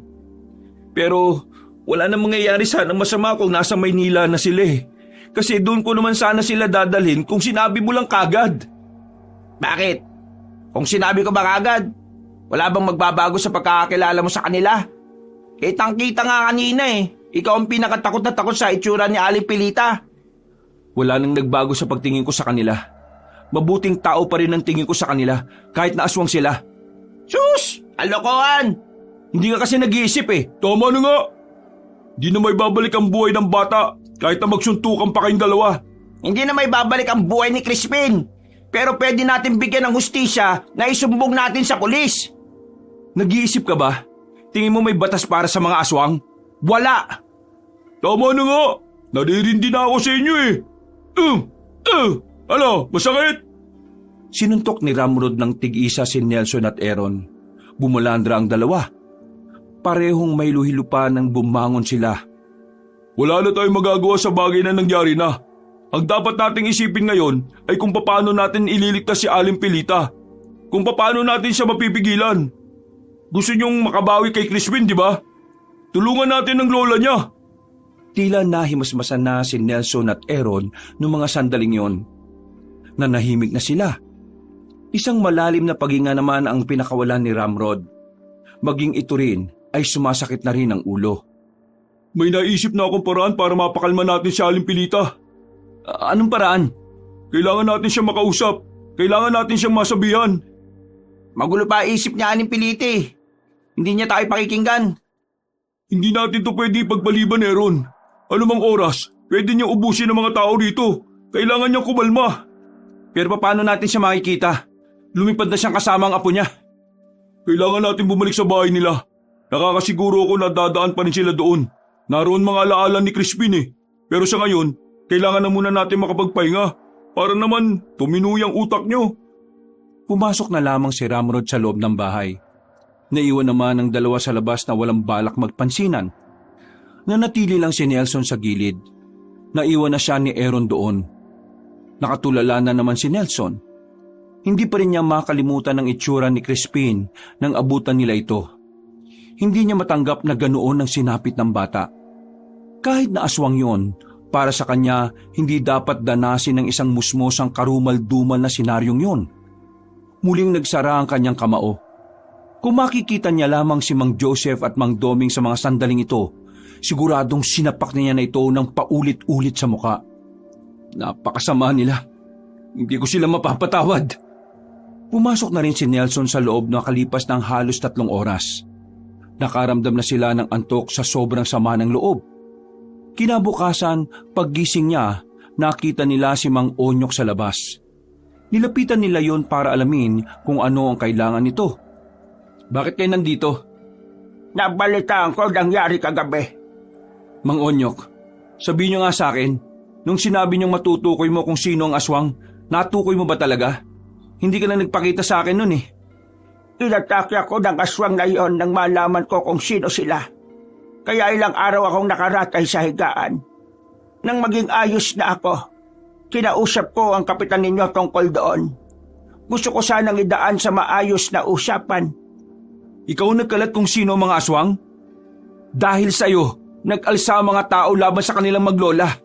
Ikaw may kasalanan kung bakit sila namatay. Wala kayong awa. Hindi sila masasamang aswang. Sinubukan nilang mamuhay ng parang gaya sa atin. Bakit hindi ako nagsabi? Wala sa aming dalawa ni Kapitan. Si Joseph. Narinig niya ang usapan namin noon. Hindi ko na siya nagawang pigilan pa dahil mas inuna kong kausapin si Pilita. Kagabi, sinabihan ko siya na umalis na sila. Yun yung oras na bumalik na siya sa kubo nila pero huli na ang lahat.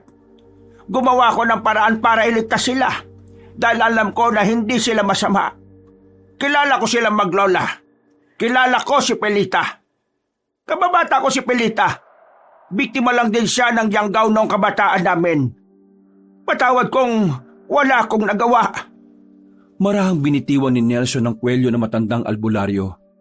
Sa puntong ito ay kumalman na rin ang kalooban ni Nelson. Sumakit na lang ang ulo nito dahil sa lahat ng kanyang nalalaman. Kailangan natin siyang pigilan sa gusto niyang gawin. Kailangan natin siyang pakalmahin. Dahil kapag nilamon na siya ng galit, baka mangyari na ang hindi dapat. Bakit? Ano yung hindi dapat? Diretsyon mo na nga kami, Mang Onyok. Mawawala siya sa katinoan. Magiging isang mabangis siyang aswang na wala nang kinikilala.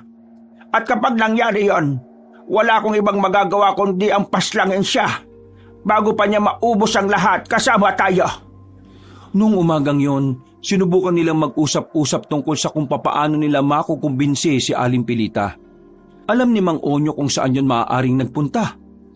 Ang tanging kailangan nilang gawin ay mag-isip ng mga salitang makakapagpalinaw ng kaisipan na matanda.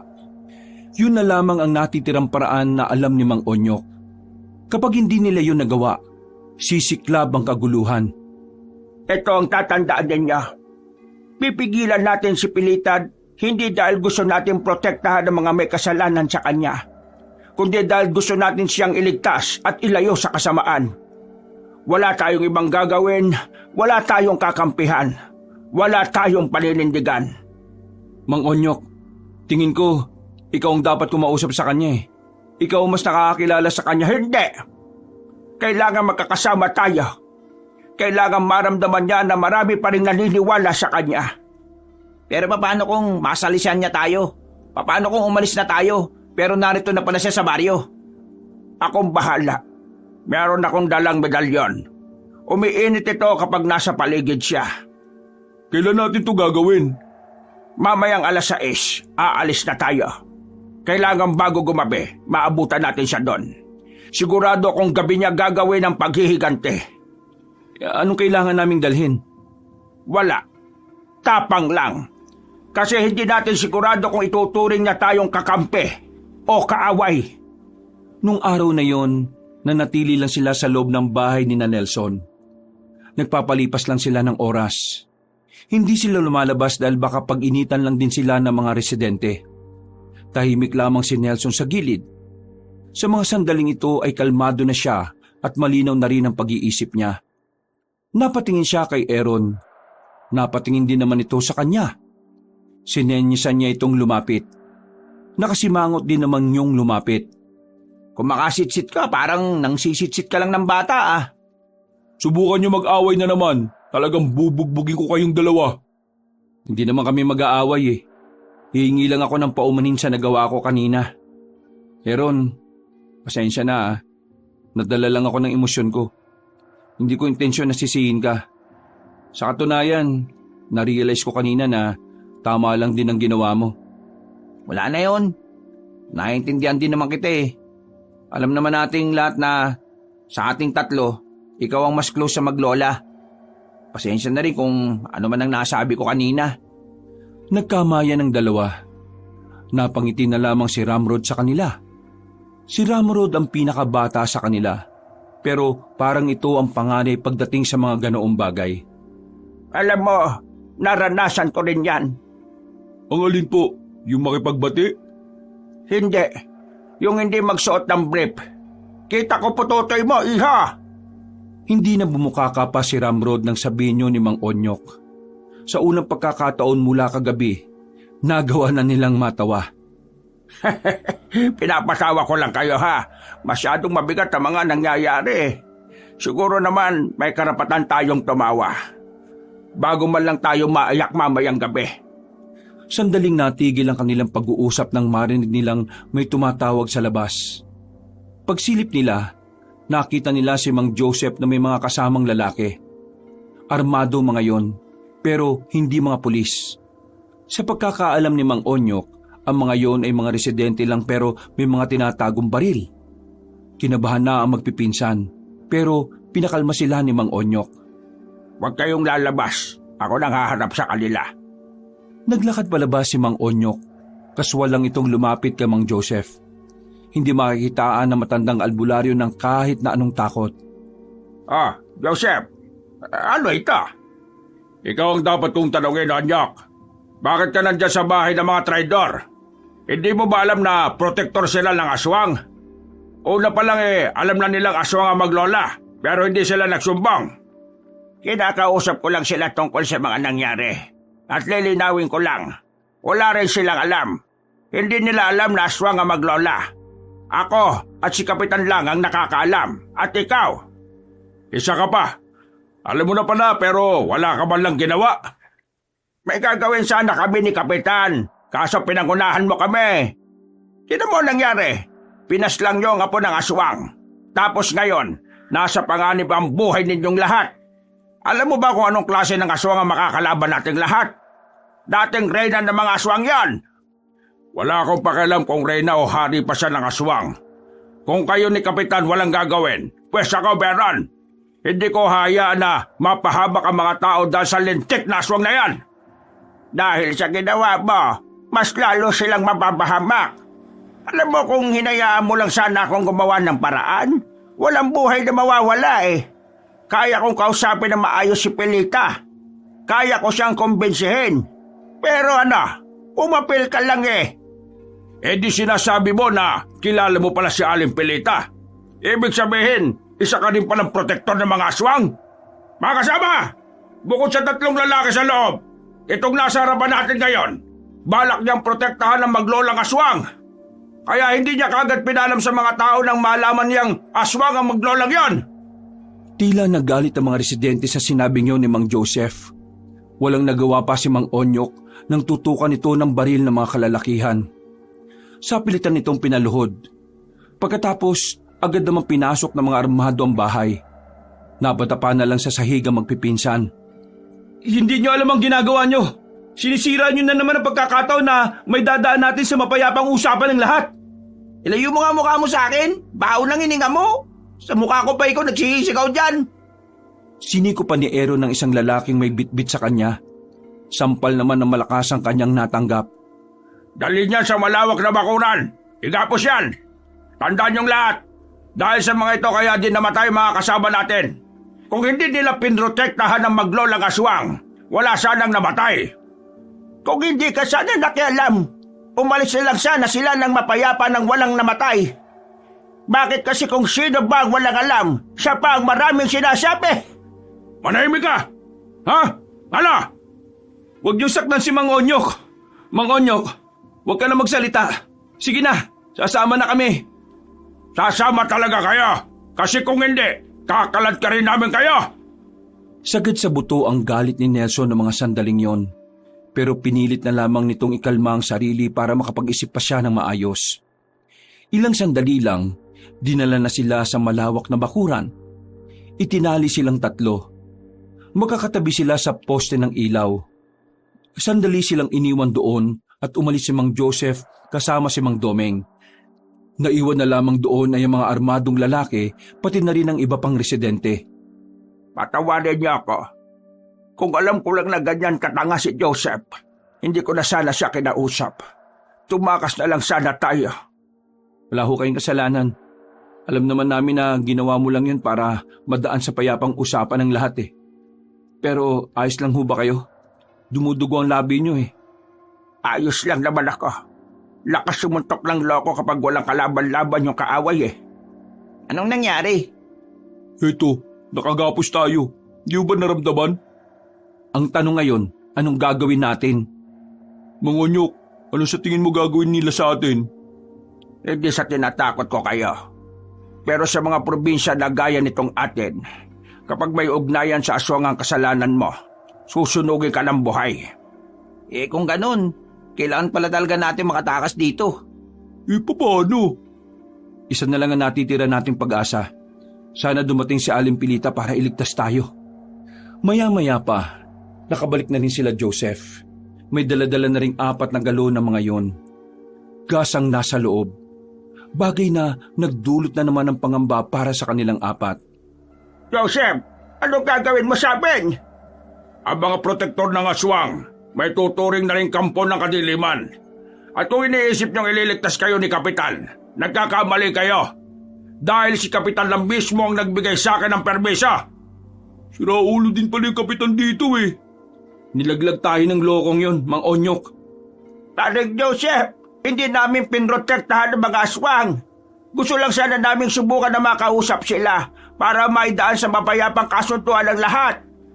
Yung walang buhay na mawawala, yun lang naman ang sa amin. Sana naman maintindihan mo kami. Mapayapang kasunduan. May namatay sa mga kasama namin. Hindi lang isa, hindi lang 2, hindi lang 3. 15 katao namatay. Dahil yan sa kagagawan mo. Kung inintay mo lang sana yung gagawin ni Mang Onyok, di walang namatay. Kaso nagbida-bida ka eh. Abat masyado kang mapapela. Sige, ikaw ang unang susunugin ngayon. Bubuhati na sana ni Mang Joseph ang galon ng gas na makarinig sila ng malakas na sigaw. Tinig yun ng isang matanda. Mararamdaman na sigaw na yun ng puot at galit. Dahil dito, naalarma na ang mga residente. Sa halip na susunugin ng 4, mas natuon ang atensyon ng mga tao sa aswang na nasa baryo na pala nila. Mga kasama, ihanda nyo sarili nyo. Nandito na ang inaasahan natin. Nakatutok na ang baril ng mga lalaki sa kung saan-saan, pero mas lalo silang naalarma nang biglang namatay ang mga ilaw doon. Tila sinadyang sirain ng aswang ang linya ng kuryente sa buong baryo. Madilim na sa buong lugar. Ang tanging nagsisilbi na lamang nilang liwanag ay ang sinag ng bilog na buwan. Hindi nagtagal, inatake na sila ni Aling Pilita at hindi nila yon napaghandaan. Maririnig ang putukan sa paligid, pero hindi naman nila matamaan ang aswang na lumilipad-lipad sa paligid. Nagugulat na lamang sila na bigla na lang may babagsak sa mga kasamahan nila. Unti-unti silang nababawasan. Atras muna! Atras! Magtago! Mabangis ang nilalang na yan! Nag-alisa ng mga tao sa malawak na bakuran na yon. Saka naman bumaba si Aling Pilita at lumapit sa kanilang 4. Tinanggal nito ang pagkakatali nila. Sinusuklian ko lang ang kabutihan niyo sa amin ng apo ko. Pero ngayong gabi, gusto kong huwag kayong makialam sa gusto ko mangyari. Ito ang gabi ng paghihiganti ko. Kailangan kong mabigyan ng hustisya ang ginawa nila kay Crispin. Pero Pilita, ikaw naman ang pwedeng mapahamak. Alam ko masakit ang nangyari, pero pahalagan mo naman ang buhay mo. Mula nang mawala ang aking apo, wala nang halaga ang buhay kong ito. Para saan pa ang buhay ko kung wala nang dahilan kung bakit ako lumalaban? Aling Pilita, kung nakikita lang kayo ni Crispin ngayon, nakakasiguro kung hindi itong gusto niyang mangyari. Ayaw niyang mapahamak kayo. Kaya nga kung ano man ang mangyayari sa akin ngayon, humingi ako ng tawad sa kanya. Dahil kahit na anong mangyari, hindi ako papayag na pabayaan na lang ang ginawa nila. Onyok, kayong 4, kayo na lang ang natitirang tao na alam kong mabubuti. Kaya sana, huwag niyong sirain ang paniniwala ko. Hayaan niyo ko ngayong gabi. Kung hahayaan ka namin, para ka na rin namin pinahamak. Aling Pilita, uminaong kayo. Gagawin natin ang paraan para mapanagot silang lahat. Hindi. Kahit na kailan, walang batas na ginawa para sa kapakanan naming mga aswang. Kaya ngayong gabi, batas ng aswang ang paiiralin ko. Pilita, sandali lang! Wala na silang nagawa ng mga oras na yon. Lumipad na sa itaas sa matandang babae. Dumagungdong na ang dibdib ni Mang Onyok dahil batid niya na mababalot ng kulay pula ang lupain ng baryo. Mang Onyok, anong gagawin natin ngayon? Tutulungan ba natin si Aling Pilita? Hindi. Wala tayong papanigan. Kailangan natin siyang pigilan. Paano nga? Lilipad ba tayo? Nalipad siya Sundan lang natin kung nasan siya.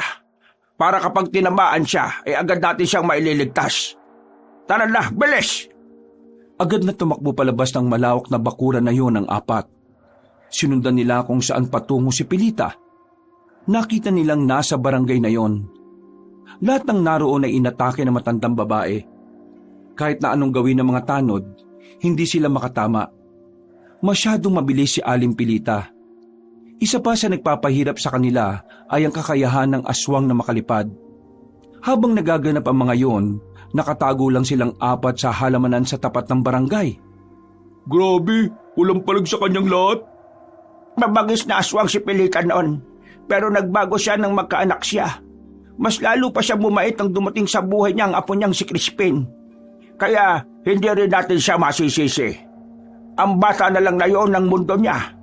Tapos nawala pa dahil sa kagaguhan nitong si Joseph. Uy, si Kapitan!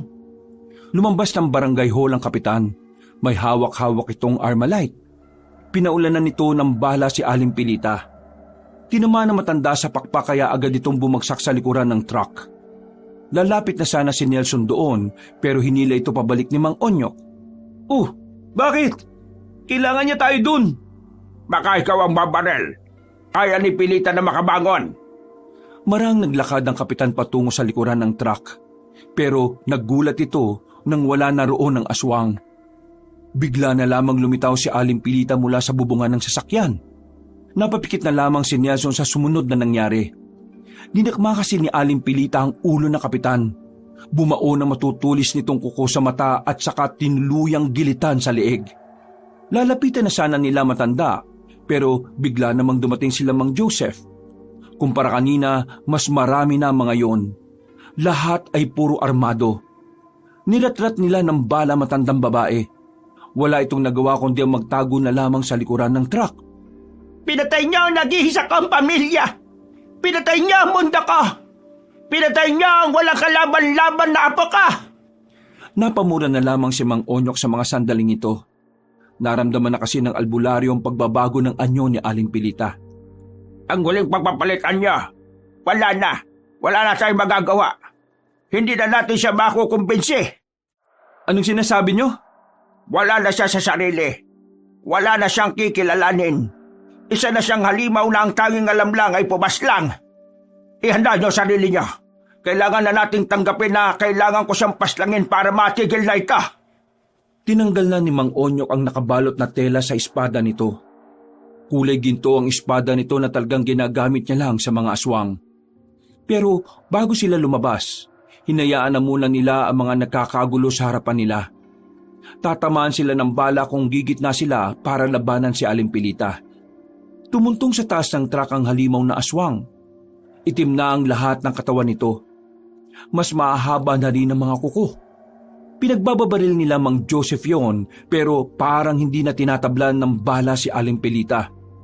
Latratin niyo! Walang titigil! Patayin natin ang aswang na yan!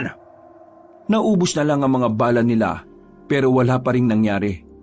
Nawiwindang si Mang Joseph. Hindi ito makapaniwala na may ganoong klase ng aswang. Sa pagkakaalam na kasi nila ay ang mga aswang ay pangkaraniwang nilalang lang. Hindi maaari! Hindi nagtagal, umatake sa kanila si Aling Pilita. Talsikan ng mga dugo ng pagkakakalmutin sila nito. Kahit nasubukan nilang palagan ito, mas napapadali lang ang kanilang buhay. Dahil sa takot, Nagtakbuhan na ang mga tao. Ang tanging naiwan na lamang ng mga sandaling yon ay si Mang Joseph. Umaatras-atras ito. Natumba pa ng mapatid sa nakausling bato. Sa sobrang takot nito ay naihin na rin ito sa pantalon. Wag mo akong patayin. Pwede naman natin pag-usapan ito eh. Magpapakulong ako kung ang problema mo lang ang pagkawala ng apo mo. Basta wag mo akong patayin. Tila walang naririnig si Aling Pilita. Unti-unti lang itong naglakad palapit kay Mang Joseph. Nang makita nilang aamba na ito para tapusin si Mang Joseph, ay agad na lumabas si Mang Onyok. Pinukulan nito ng maliit na kutsilyo ang bandang leeg ng aswang. Dahil dito, nato ng atensyon nito sa kanila. Pilita, alam mo kung gaano kakahalaga sa akin. Matagal na tayong magkakilala. Nakita ko kung gaano ka naging mabuti sa lahat. Pero Pilita, iba ka na ngayon. Patawarin mo ko kasi kailangan ko itong gawin sa'yo. Hindi ko nahahayaang pang madagdagan pa ang mga kasalanan mo. Alam kong mas lalo ka pang magiging masama sa mata ng Diyos. Nakita nilang tila naghahanda na si Aling Pilita sa paglusob pero Tapos ka sa akin ngayon, aswang ka! bigla na lamang bumangon si Mang Joseph. Dinampot nito ang itak sa gilid at tinaga sa likuran si Aling Pilita. Walang nangyari sa ginawa nito. Daan-daang humarap ang aswang. Hanggang sa itarak na lamang ng aswang ang mahaba nitong kuko sa kaliwang dibdib ni Mang Joseph. Hindi pa nakontento si Aling Pilita. Kinagat pa nito si Mang Joseph sa leeg. Nang masiguro na nitong wala ng buhay ang matandang lalaki, parang papel na lamang itong ibinalibag sa gilid. Ianda niyo ang sarili niyo. Tayo na isusunod yan. Ayan na! Napasigaw na lamang si Mang Onyok nang gumapang na yon palapit sa kanila. Sinubukang kumalmot ni Aling Pilita, pero nasa lagito ni Mang Onyok. Ngayon na! Bilisan niyo! Umatake ang tatlo. Merong hawak-hawak na punyal ang mga yon. Agad nilang itinarak yon sa iba't ibang parte ng katawan ni Aling Pilita. Ilang segundo lang, tila naging paralisado na ang katawan ng aswang. Nakatayo na lang ito at parang hindi makagalaw. Lumapit si Mang Onyok. Naiiyak na itong pinagmamasdan si Aling Pilita kahit halimaw na ang itsura nito. Patawad, Pilita. Sana mapatawad mo ko sa gagawin kong ito. Agad na itinarak ni Mang Onyok ang gintong espada sa dibdib ng halimaw. Ilang segundo lang, unti-unti na rin bumalik sa dati ang anyo ni Aling Pilita. Nasalo ito ni Mang Onyok. Sa puntong ito, nakabalik na sa katinuan ng matandang babae. Nakangiti pa itong tumingin sa kanila. Anyak, ang katawan ni Crispin nasa bundok ng Morong. Pakiusap, magkatabi niyo kaming ilibing. Pilita, patawad. Patawad kung kinailangan kong gawin ito. Wala kang kasalanan. Masaya kung pinili mo ang tama. Maraming salamat sa inyong apat. Hanggang sa huling sandali, naramdaman kong merong nagmamahal sa akin. Aling Pilita, kapit lang. Hindi po kayo mamamatay. Ramrod, yung sasakyan. Itatakbo natin siya sa ospital. Ano ba? Naiyak na lamang din si Ramrod sa gilid at hindi na rin nakakilos. Noong mga sandaling yon, parang tinanggap na lang din nilang hindi na nga talaga mabubuhay si Aling Pilita. Anyak, Nelson, Ramrod, Aaron, maraming salamat. Makakapagpahinga na ako. Tuluyan nang bumitaw ang kamay ni Aling Pilita. Napayak na lang silang apat. Masakit para sa kanila ang nangyari, lalo na kay Nelson. Kahit kasi sandali pa lang nila itong nakikilala, parang itinuring na rin nila yung ina at lola. Pero kahit na ganoon ang nangyari, agad na rin naman nilang yung natanggap. Inisip na lamang nila na magkakasama na rin si Aling Pilita at si Crispin. Matapos ang labanan, maraming nasawi, maraming nasugatan. Maraming pamilyang nasira ng dahil lang sa mga desisyon na hindi pinag-iisipan. Tila naging abandonado na ang lugar na yon sa mga sumunod na araw.